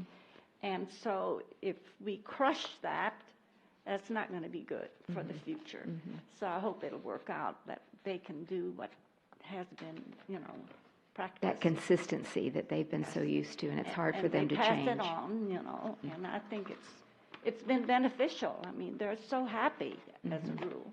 And so why disrupt it if it's possible to not do it? If it's possible. Mhm. All That's right. my feeling. Thank you. I You're appreciate welcome. those comments. All right. Anyone else? Yes, Counselor Jordan. Yeah, I think it's a great idea, since we're going to make this an annual event and build the soapbox derby, give the opportunity for it to be just that one event all day, and that can be the event, October the 12th. To change it to that date would be great for everyone, I believe, involved. So I don't know if we don't need to make a motion, right? Okay. Just give I'm in direction. favor of moving it to October 12th, All right. or its alternate date if that's not available. Are we going to have a rain date too? we haven't discussed a I'm rain just- date, but if that's, I'm we just- can. I'm just throwing that out. but Right. If maybe we could look at one just in Of course, case. yes, ma'am. You just don't ever know with the weather. So, okay. So we have consensus at the dais to October 12th. All right. And then is there anything else on the soapbox derby? Does the soapbox derby need to have sponsors too? Yes. Like the 4th of July? Okay, Correct, so I was yes, just going to ask, and I guess just for the 4th of July, so what outreach are you doing to get sponsors for the event? The So 4th of July event? earlier this week and last week, reached out to businesses, going out to the businesses, introducing myself, because I know behind a computer, always posting on Facebook, but they don't see the face. So you're going personal? Correct, Okay, yes. great. Okay, fantastic. And have we, or when will we, or decide upon a parade, a marshal for the parade? We usually need to look at that. I'm just gonna, just so noted. Yes. And then also, will you be providing us a budget? Because I just heard you say we just received $32,500 from the CD committee. Correct. But I believe one of our biggest expense is the fireworks, and that's going to be free this year because Correct. of last year's rainout. Correct. So I'd like to kind of see, in light of that, what are the other expenses and Yes, how ma'am. we're I can playing out definitely do there, that. if you don't mind. And then last but not least, when I was at the John Marshall dedication, I did talk to Kevin, the band director, and I asked him, can your band march for us at the parade? And so he's going to look into it. Okay. He said the problem is, and we can all, the band works the whole month of June for their band camp, and so by the first week in July, he's always out of town, but he said he would ask one of his assistant directors. I said, look, we don't have to have the full band, even if we only had 10 or 15, just to give us that spunk and spur and, just, how it is. You want to Yes. you want to kind of dance with that band as they go down. So we'll see, and I will follow up with him, and I gave him my card, so I was real happy about that. He said he would look into it. Awesome. Okay. So, I'll keep that in anything mind. else from anybody else? I'd like to comment on the budget. She Yes. definitely will have to bring a budget back to you because she merely gets a recommendation from the Economic and Community Development Advisory Group. They actually give a recommendation that has to be approved through you. So that'll have to come to you next anyway. Yeah. And with that, we can do the whole budget at the same time. Good, as I know, we have the fencing, and I mean, there's a lot of. Correct. Yes, ma'am. There's a lot of Exactly. expenses that. Yeah. And, okay, very good, thank you. Any other questions for Maribel on the soapbox derby or the 4th of July from either our council or our citizens? Okay, thank you very much. Thank you so much. Appreciate it. All right. Then moving on to regular agenda 8.2. Ms. Postlev, if you'll please read this agenda item, please. An ordinance of the City of Leon Valley, Bear County, Texas, approving the amendment of the contract between the City of Leon Valley and American Traffic Solutions, Vera Mobility, dated May 24, 2017, allowing for a 10-year extension of the photographic traffic signal enforcement system, red light cameras in Leon Valley, allowing for a change in definition on ownership, allowing for severability, repeal of conflicting ordinances, and effective date of the ordinance. Okay, thank you. Mayor, Good evening, Council. And welcome, Chief. Thank you very much. So as stated, this is to request an amendment to the current contract. Current contract has been in place for only about a year, and we're just past our one-year point with having them in. So this would expand the length of the contract through May of 2038, or possibly through May of 2038. We'll give that option to y'all. So the next slide is, we've been in front of council, we've been in front of our citizens, we've got town hall discussions on multiple occasions, and we've really listened heavily to our citizens and as of y'all. And it was a very important thing for you, Mayor, that we sit down with our citizens and we discuss these things when we started it.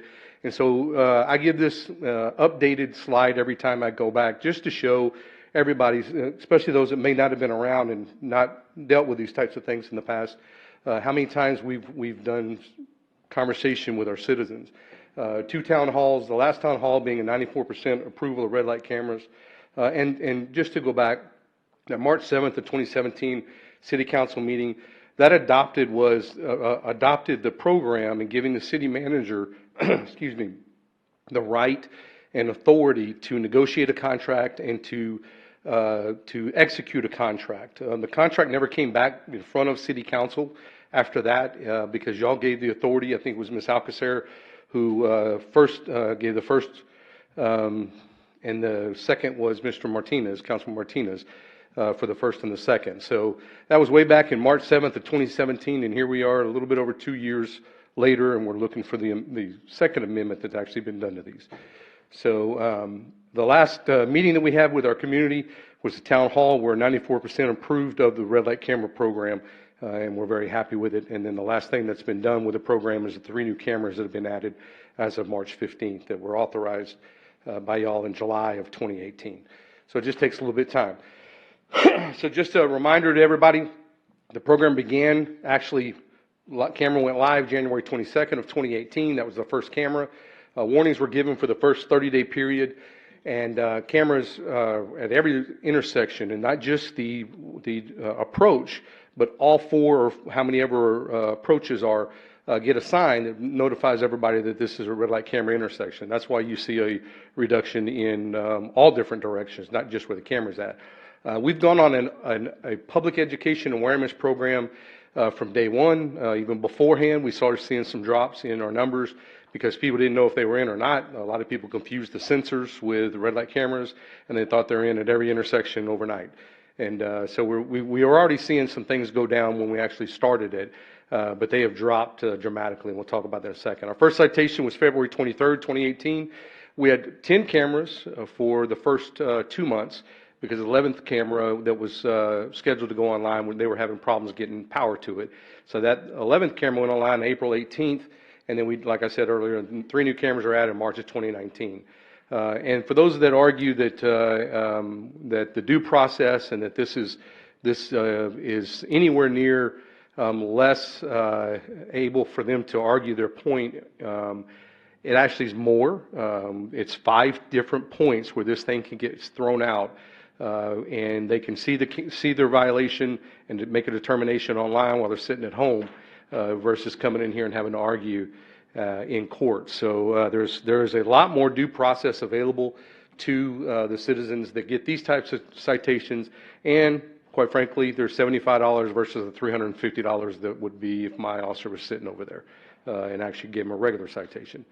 So the first year, and that'll tell you how bad it was, because they documented at those 11 intersections, really 8 intersections, 11 approaches, 82,000 violations of red lights. 82,461 people ran those red lights during that time period. That was 226 per day. Now, these aren't all our intersections. These are just 8 of our intersections and 11 of our approaches. That first year, we gave 61,737 citations. Is that a lot? You bet. Does that mean that they weren't needed or they weren't warranted? No, that's not what it means at all. But the good point is, if you go back and look at March of 18, the first full month of the program, and to February of 19, which was the 1-year point for the program, and you compare those 2 months, we've seen a reduction of 47% violations, those incidents. So that's gone way down. We've got 47%, almost 50. It'll probably be 50 the next month because it continues to drop in incidents. So that's good. That's people have understand that they've got a problem and they're not doing it again.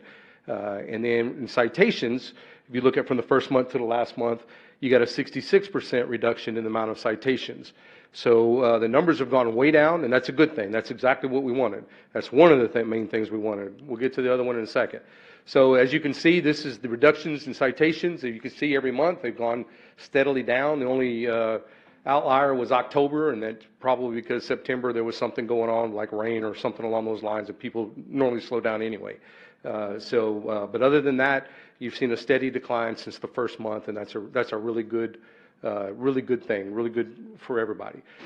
Here's where you can see the actual citations per the total traffic volume. So even though that's 70 or 61,000 citations, you can see that in the very first month, you can see in 2018 in March that steady decline, but it's still 0.10 of the people driving down the road got that citation. So it's still a small number of violators, and it's dropped steadily, which is exactly what we wanted. Here's to show you that Leon Valley residents are only 6% of the violators. 94% of the problem is not our residents. We knew that going in. If you go back to the very first presentation I gave, it showed the exact number. 94% were not Leon Valley residents involved in the accidents that we were trying to reduce.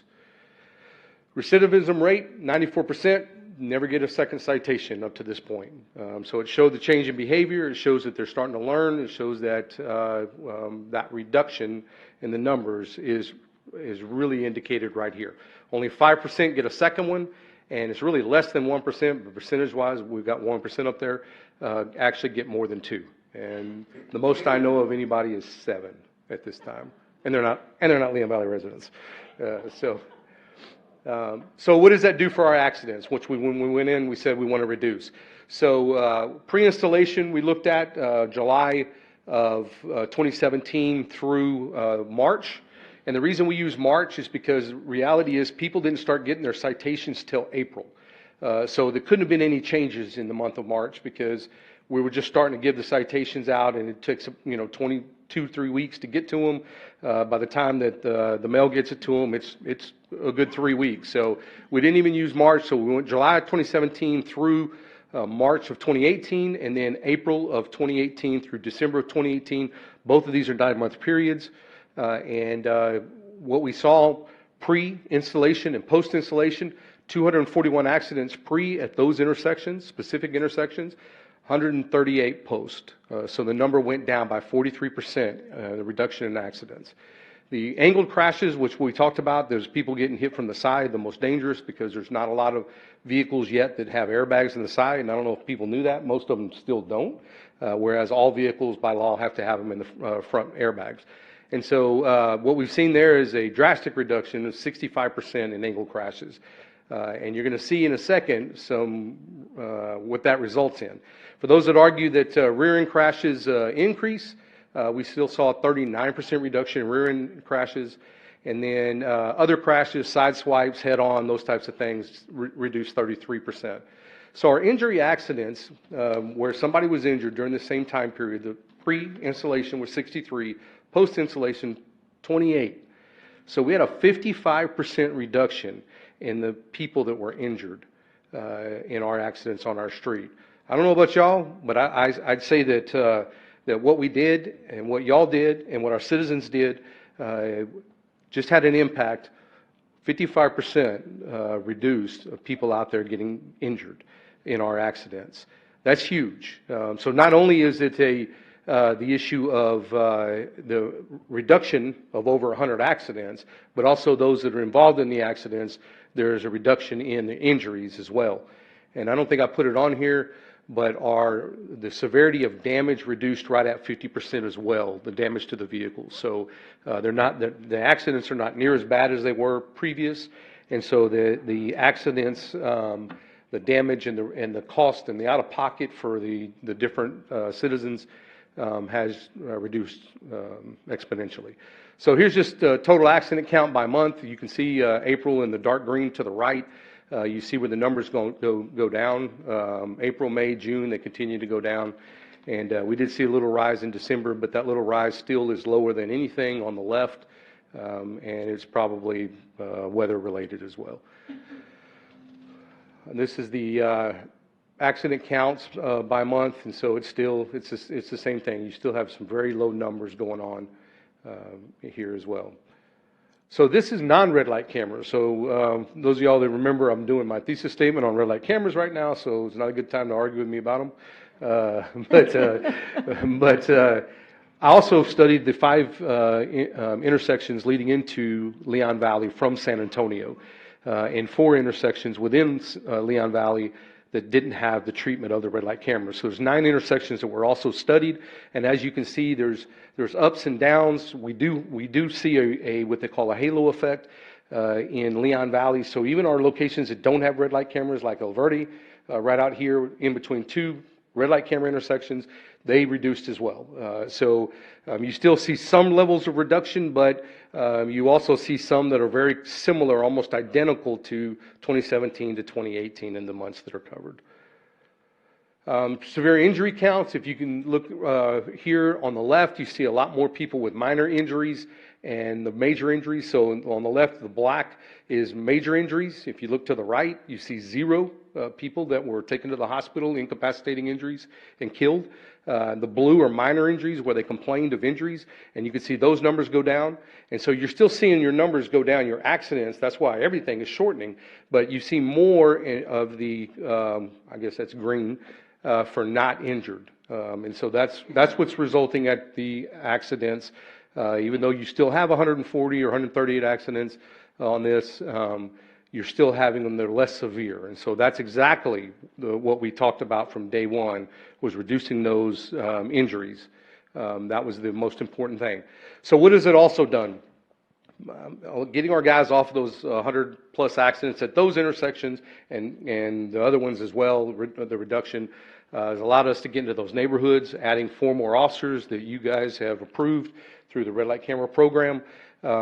We've seen a reduction from 2017 to 2018 in burglary of habitations of 26%, of vehicles of 34%, and burglary of buildings, which most of our buildings are up and down Bandera, at 49%. Our arrests are up 32%. Our citations where the officers are writing tickets now because they have time and they're not dealing with the accidents constantly are up 53%. And more importantly for our citizens, what this has meant is we've been able to go out and purchase some things that normally that the taxpayer would have to foot the bill for. But right now, your people that are violating state law and running red lights are the ones that have bought the new traffic light at Wurzbach and Exchange Parkway, the engineering study for the Huebner and Evers light, the crosswalk that's being installed for Huebner and Balke, and some lighted signs, and the new vehicle extraction tool for the fire department, which was very old. So these are the changes. I wanted to go through that real quick and take the opportunity to do that first. The biggest change here, without going too far into it, our original contract said 10 years plus having consecutive 5-year terms that allow us to extend if we wanted, if y'all wanted, or however we were going to go about that. So this now has changed it to a 20-year term and 2 5-year agreements that they could that y'all could decide based on negotiation with Vera Mobility or ATS as we know it. So that's the biggest thing that we're changing. The only other thing is that after the 10-year period, we'll get back together, we'll discuss it. If either one of us don't agree that it's working out for us, then we both have the opportunity to walk away from the contract as long as we give them advance notice. So they're not wanting to be in something that's not working, just like we don't. So we could walk away from it if it's no longer supportable technology, or for whatever reason we both agree that we're not going to go forward with it. Once the determination of providing a ride to the city, we'll have 30 days to meet in good faith to try to discuss a solution. If a solution can't be agreed upon, then we will provide 60 days written notice to the other party. And then it's dead. So we have the ability to get out of it in just a short period of time. It's not going to linger on for them or us. Ownership of the system.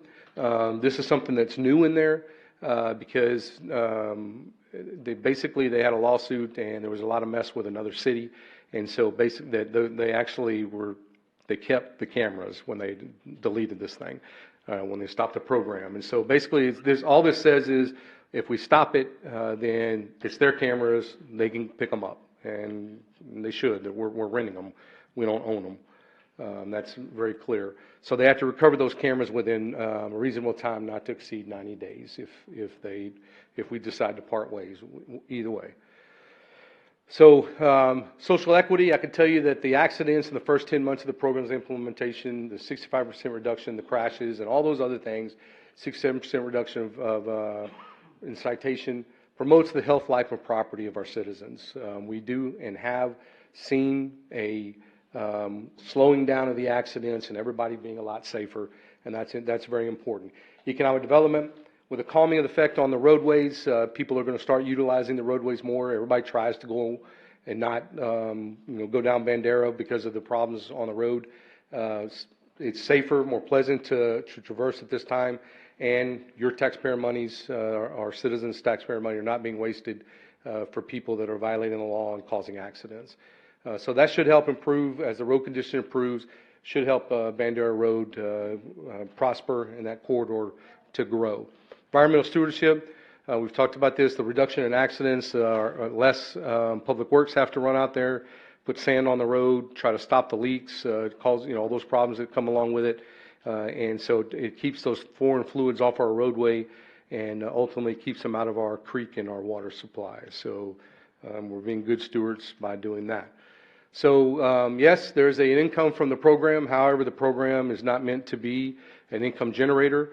All the money that has been brought in is turned right back into the traffic safety programs and the traffic safety officers that are out on the street helping with those numbers that you've seen up there today. So it's not the intent to raise money or to do any of those things. The intent is to increase safety and save lives on our street. And I can tell you, in my opinion, and in statistically significance of a thesis paper says is working. Our goals is the above initiatives conducive with Leon Valley Streets' goal of safety and security, increases safety, increases motorist conscientiousness, and reduces property loss due to the motorists running those red lights. It is also the will of the citizenry to keep this program as described earlier in that 94% that the citizens have endorsed this last time as well. So we're asking for feedback on amending the current contract as detailed in the presentation and the contract amendment that was attached. Questions for me, ma'am? Okay. Yes, sir, I sure do. You're doing this change right now because of? We're doing the change right now because there's an opportunity for the red light cameras to be taken out of our current laws in the state of Texas. Mm-hmm. The current bill that's put in place, and most of the legislators have said that, and they've designed it this way, that says if we get it in, whatever it is on June 1st, will be what it'll be. So most of your cities have taken a look at that and have gone back and said, we're going to extend our contracts with the current vendors that they're with. Right. And in 2017, and when we talked about it in January, it was a 10-year contract, and that's what people were satisfied with. And so this jumped to 20 years. And I don't know, did my colleagues get a copy of the second amended to professional services agreement? It's already been signed by the manager, and that concerns me because this represents at least a $15 million contract, and I don't know why it didn't come to us before it was signed. Because in March of, and that's a question you'll have to ask the city manager, but I can tell you in March of 2017, council, like I talked about, March 7th of 2017, gave the city manager the authority to negotiate and sign the contracts when it comes to this to this. For 10 years. Well, there was no number that was set at that time. That was if you look back, there was no number in any of the things. That's 2 years ago. I can't remember that far back. Right. It's just when the manager sent this to me, I said, I'd like to get some citizen input. That's what we've been doing all along, is Sure. getting citizen input. The Citizens Police Advisory Committee hasn't even been addressed on The this. Citizen Police Advisory Committee, and in all of our stuff, it has been the program, not the length of the program. Never in anything that we ever put to, we're going to do this for 10 years, 12 years, 15 It years. really makes a difference, though, Chief. That's a lot of money. Now, I'm not saying that. I mean, you committed to this program, and it's been very effective, and I agree with it. But I feel like, we just needed to have gotten more notice, and not and again, I'm surprised that it could be legally signed by the manager without coming to council first. You go back for to our approval. So that's just the way we do things. We authorize the city manager enter into a contract with XYZ. Yes, you for did. this much. And we never again, came back to y'all for that 10-year period or anything. It never came back to y'all based on. It's a loophole, then, is what you're saying? No, I think that the council. I can explain this. Yeah. I wanted this to come back, and I've already explained this to you in an email, Mayor. You already know the answer. I wanted this to come back. The city attorney and chief both said we pulled the old notes, and Councilor Martinez, I'm sorry, I'm looking right at you. Counselor Alcacer made the motion, seconded by Martinez, that the city manager could negotiate the contract. My concern was, it is an extra 10 years, and it is extra money, and I only have $50,000 authority, and so what we did, and I forwarded the email to you, the city attorney clearly told the contractor that I wanted to go ahead and sign it to lock in that rate for the citizens, because they were trying to increase the rate, and I didn't want the rate increased. I wanted the rate to be the same.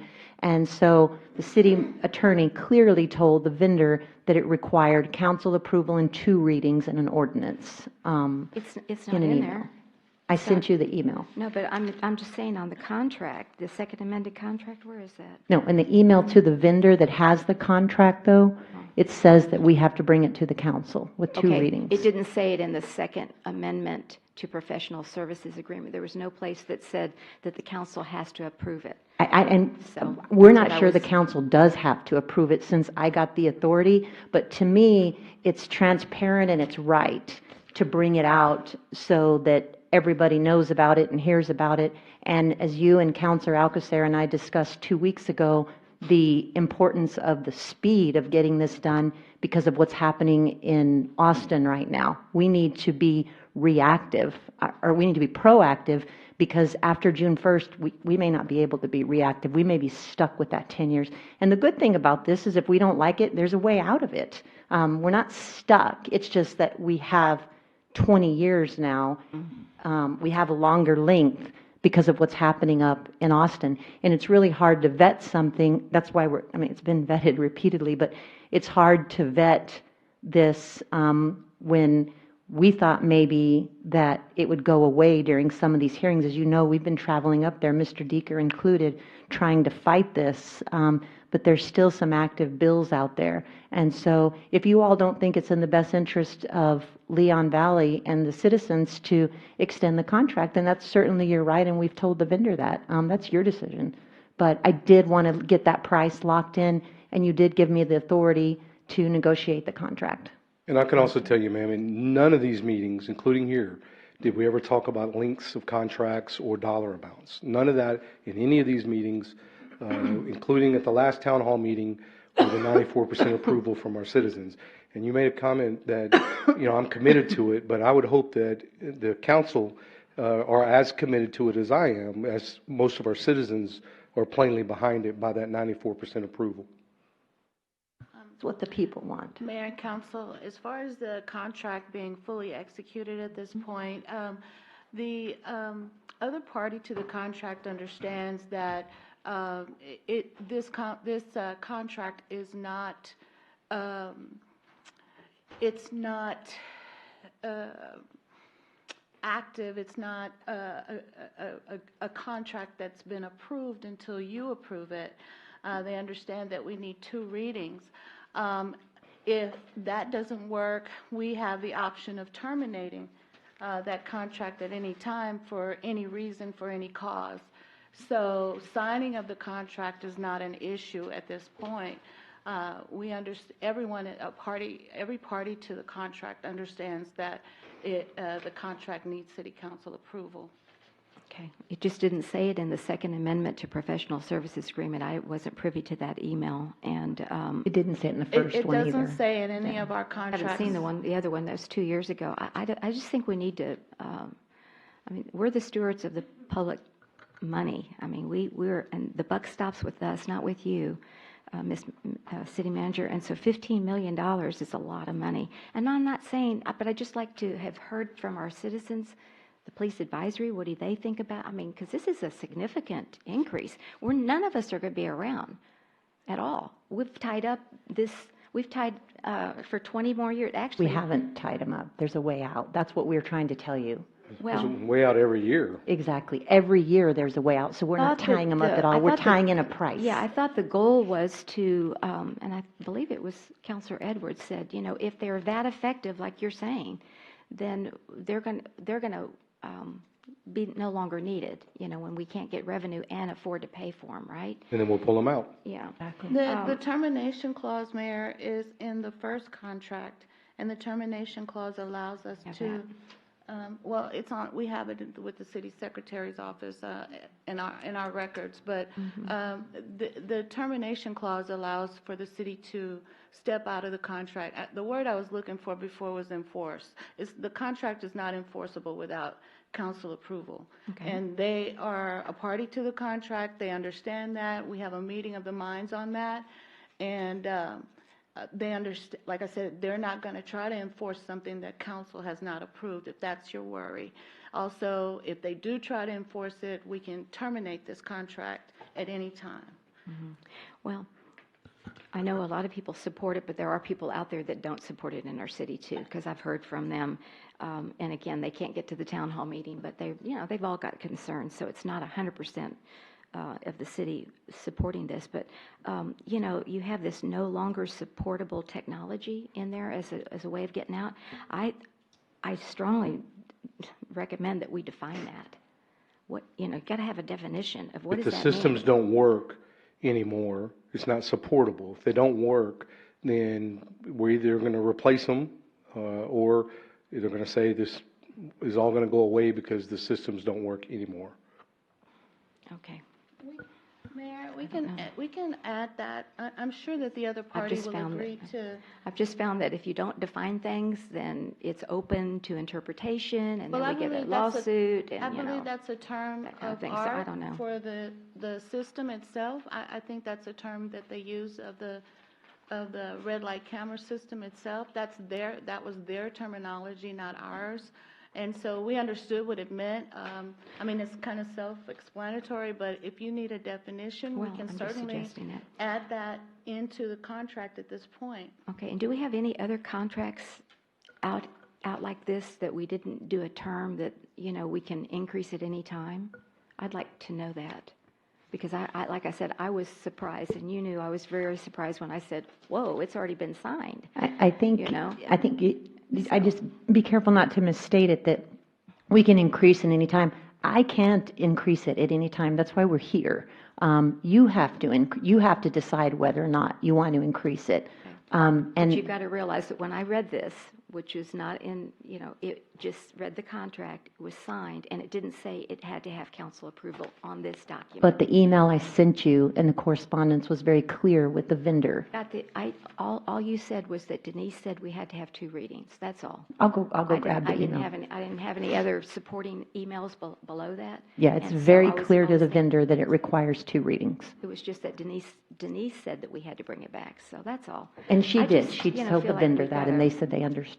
I would have preferred this to, be done a different way. That's all. Just to get our approval first before you sign something. So, okay, that's what I'm saying here. What about the rest of the council? Honestly, I think there's the fact that we did give the city manager the authority to negotiate contracts, and it's brought back before the council, that it's appropriate that it's before the council, not once but twice. And if we don't want to approve it, we don't have to approve it. The Leon Valley, as you very well know, is transitory as far as personnel. So as far as I myself believe it's a self-sustaining system. You have the military here, it's transitory. You have the college here, it's transitory.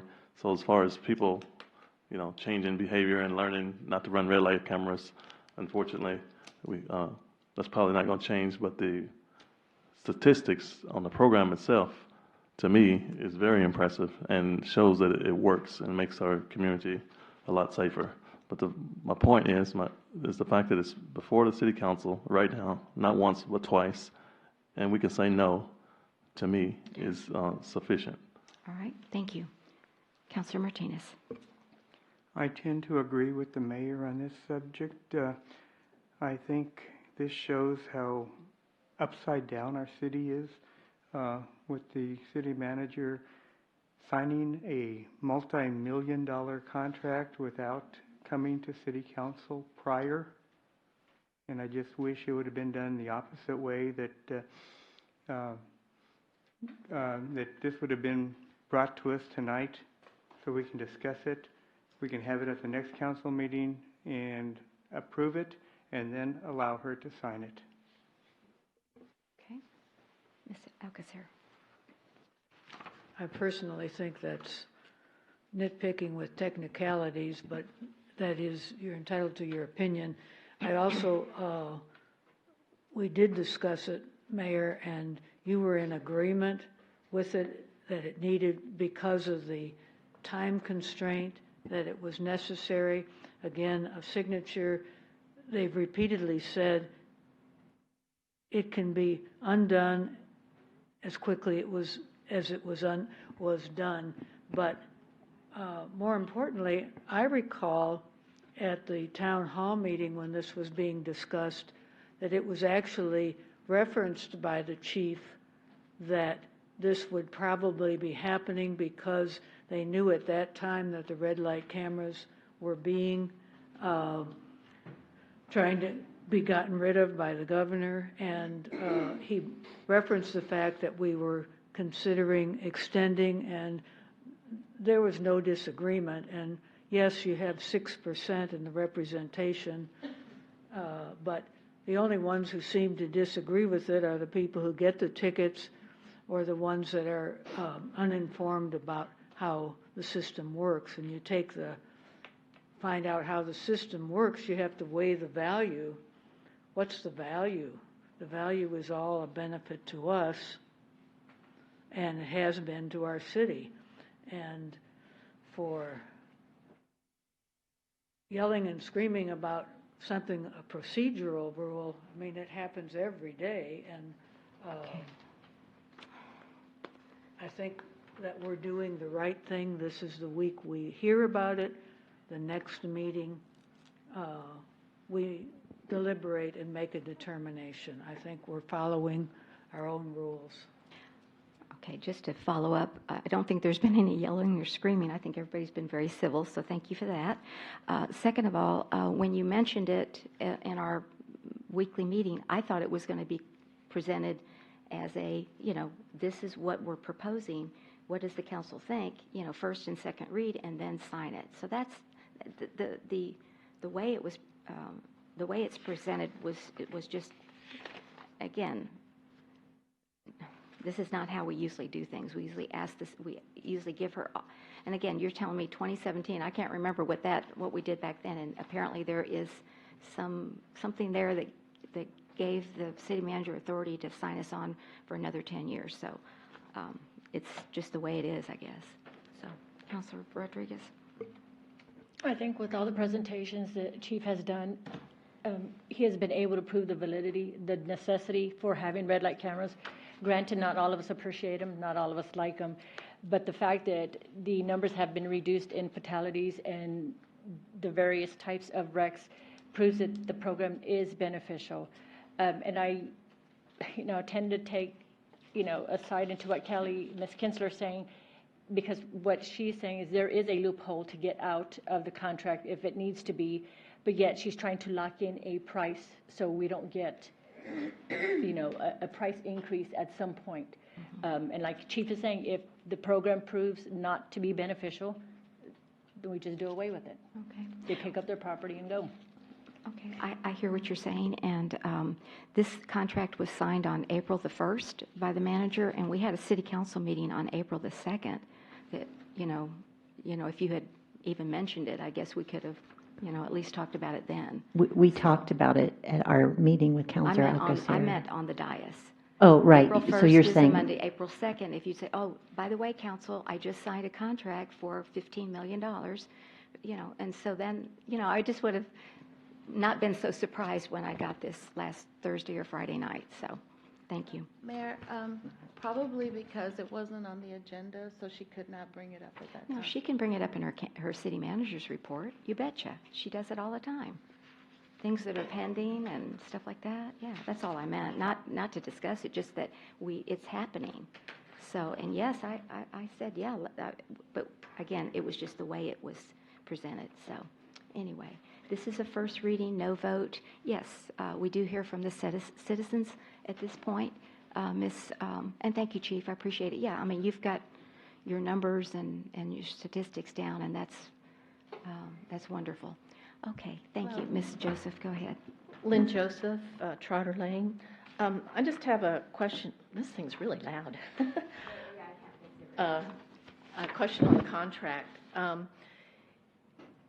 And correct me if I misunderstood it. The first contract was signed when we first adopted this, and there was a clause in there about that we could change it at that time. Could you reiterate that, Ms. Fredericks? I'm not sure what your question is. Something you just quoted a moment ago about the that the first contract. I said the first contract has a termination clause, and that termination clause allows for us to terminate the contract at any time, for any reason, for any cause. We don't, for no cause. We can terminate the contract as long as we give them notice and let them know. And so, in other words, if we gave them notice tomorrow, we have to give them 30-day notice to terminate the contract at will. Nothing will happen. No enforcement of the contract. The contract will be null and void. Thank you. But at this point, like I explained to the mayor and council, the other party is agreeable and acknowledges the fact that city council has to approve the contract before we can enforce the provisions of the contract. Okay. Having restated that, how can you hold the first contract against the second contract? You have now. Let me finish, please. You've now signed a second contract that is like a whole different. No, ma'am. Let me finish, please, Ms. Well, Fredericks. let me always interrupt me. Okay, well, let me stop you there, because it's not a whole separate contract. This is an amendment to the first contract. So the provisions of the first contract. Calling it a contract. It is a contract, but it's an amendment to the contract. You're mixing terms then. Okay, well. Okay, let's Pardon just me. one person at a time. But So, let Ms. me explain that the first contract controls, and we amended several provisions of the first contract, and that's why this is called the Second Amendment, because we've amended the contract prior to this. So there's been 2 amendments to the contract already. Okay, but you didn't state it as such when you first started your presentation on this, that it's a second amendment to the first that it's an amendment to the first contract. You keep calling it a contract. You talking about her not doing it or me? Both y'all. This has been amending throughout this. But you're calling it a contract. It is a contract amendment. It's a contract amendment. And that's what it says throughout the whole thing. Show me. Okay. To request an amendment to the current contract with ATS for the Leon Valley Photographic Traffic Control Program, which spans the length of the contract through May of 2038. That's the purpose. Okay, with new provisions. But it's an amendment of the contract. Okay. Y'all just kept using the term contract, and instead of the amendment, which took us off into a whole different direction. Okay, thank you. Thank you. All right. Yes. Good evening, Cassie, and welcome. Cassie Rouse. I live in Grass Valley. I have 2 questions, and thank you for clearing up the being able to end it whenever we wanted thing. That was one of the many other questions I had that got answered already. One of my questions is, if the boulevard happens, which we're all hoping for, what happens with the red lights and cameras, and who pays for that? That's an excellent question. I don't and know, we can but answer that's it. what I'm saying. And then my second question, you can just answer them both at once, so I don't have to stand up again. The other question was, in your studies, have you noticed, so they plateau at some lower rate, do they go back up again because people get used to them, like the rates of people, or it just stays down? Okay. The first one, when we first started talking the contract, we explained that the road could be, the word could be, torn up, and there could be a lot of changes to the road in the future. We both agreed that if that occurs, neither one of us want the camera to sit there dormant, and that a decision will be made at that time through negotiations with us of moving that camera to another place or leaving it there, depending on what everybody agrees to. So everybody knows from both sides that this can change and will change if the boulevard's put in, because we don't even know what the Bandera is going to look like, and we can't see that far into the future when the actual construction starts. The second question, which was what? About the plateau. So basically, when we looked at our numbers, we utilized whatever algorithm they use, and it's at maturity. So a camera to be supportive needs 5.2 per day at maturity. Well, as you can see, we had 226 per day at 11 cameras.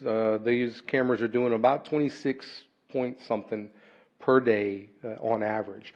Grissom's the rock star. That was the one thing that when March 27th, that was one thing that Councilman Martinez said is that he's good with doing the contract as long as Grissom was in there, and that's right here on this paper. We already planned for those things to be 18 months out as it plateaus. That's what they call at maturity, and so our numbers are very high. I can tell you Balcones Heights has never reached that lower number, and it's probably the same going to be for us because of the transitory nature that Councilman Jordan just mentioned, and the fact that most of these people are not in our area that are running these lights. It's not Leon Valley residents. So it will go down and has gone down, almost 50%. Not seen to this date, and I haven't studied everybody else's, but I can tell you that it goes down and then it'll eventually be at a certain number at maturity. Yes, ma'am. Thank you. Anything else? Yes.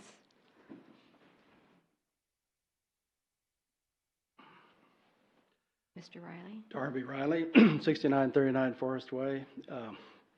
I sue people on contracts all the time, and I would just caution the council, look very carefully at this contract, at the original contract and both amendments, because the idea that you can cancel at any time is real unusual.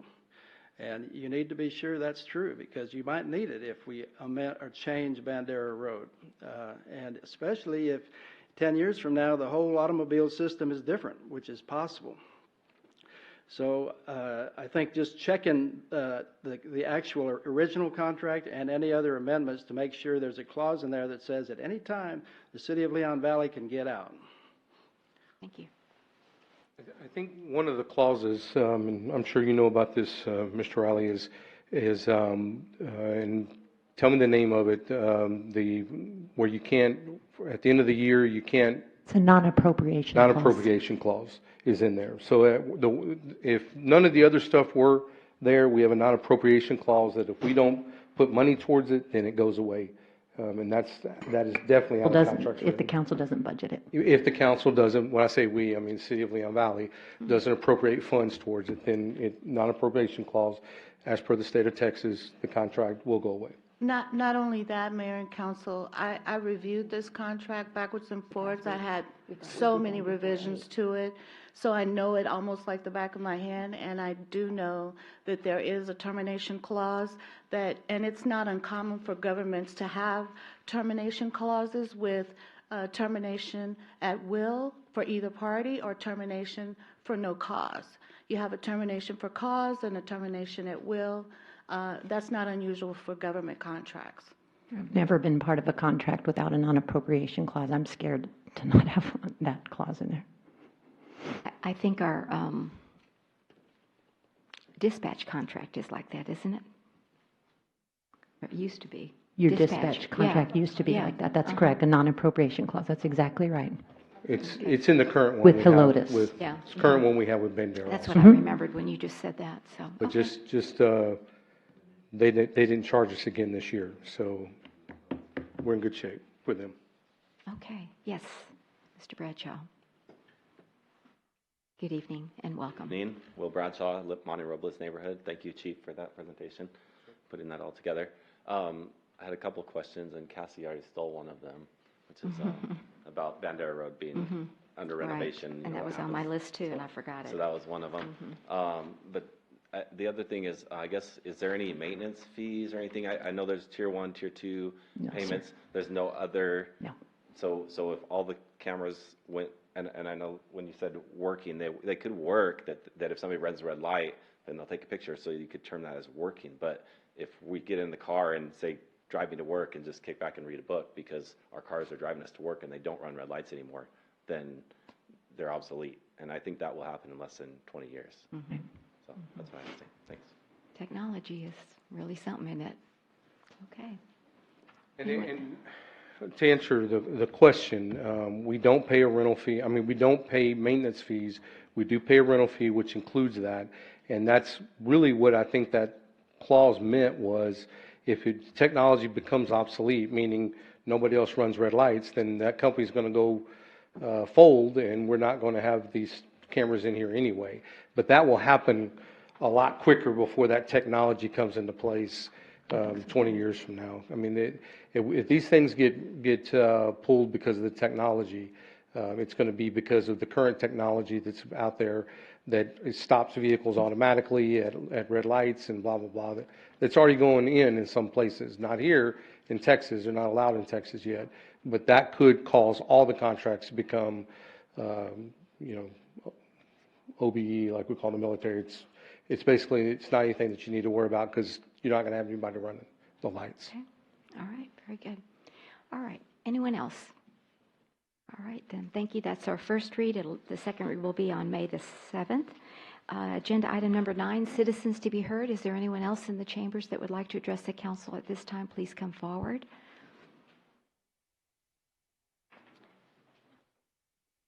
Seeing no one, if there's no objection, at 8:21 on Tuesday, April the 16th, I'll move to adjourn the Leon Valley City Council regular meeting, and we'll stand adjourned for 10 minutes before the next special meeting. Thank you, at 8:30.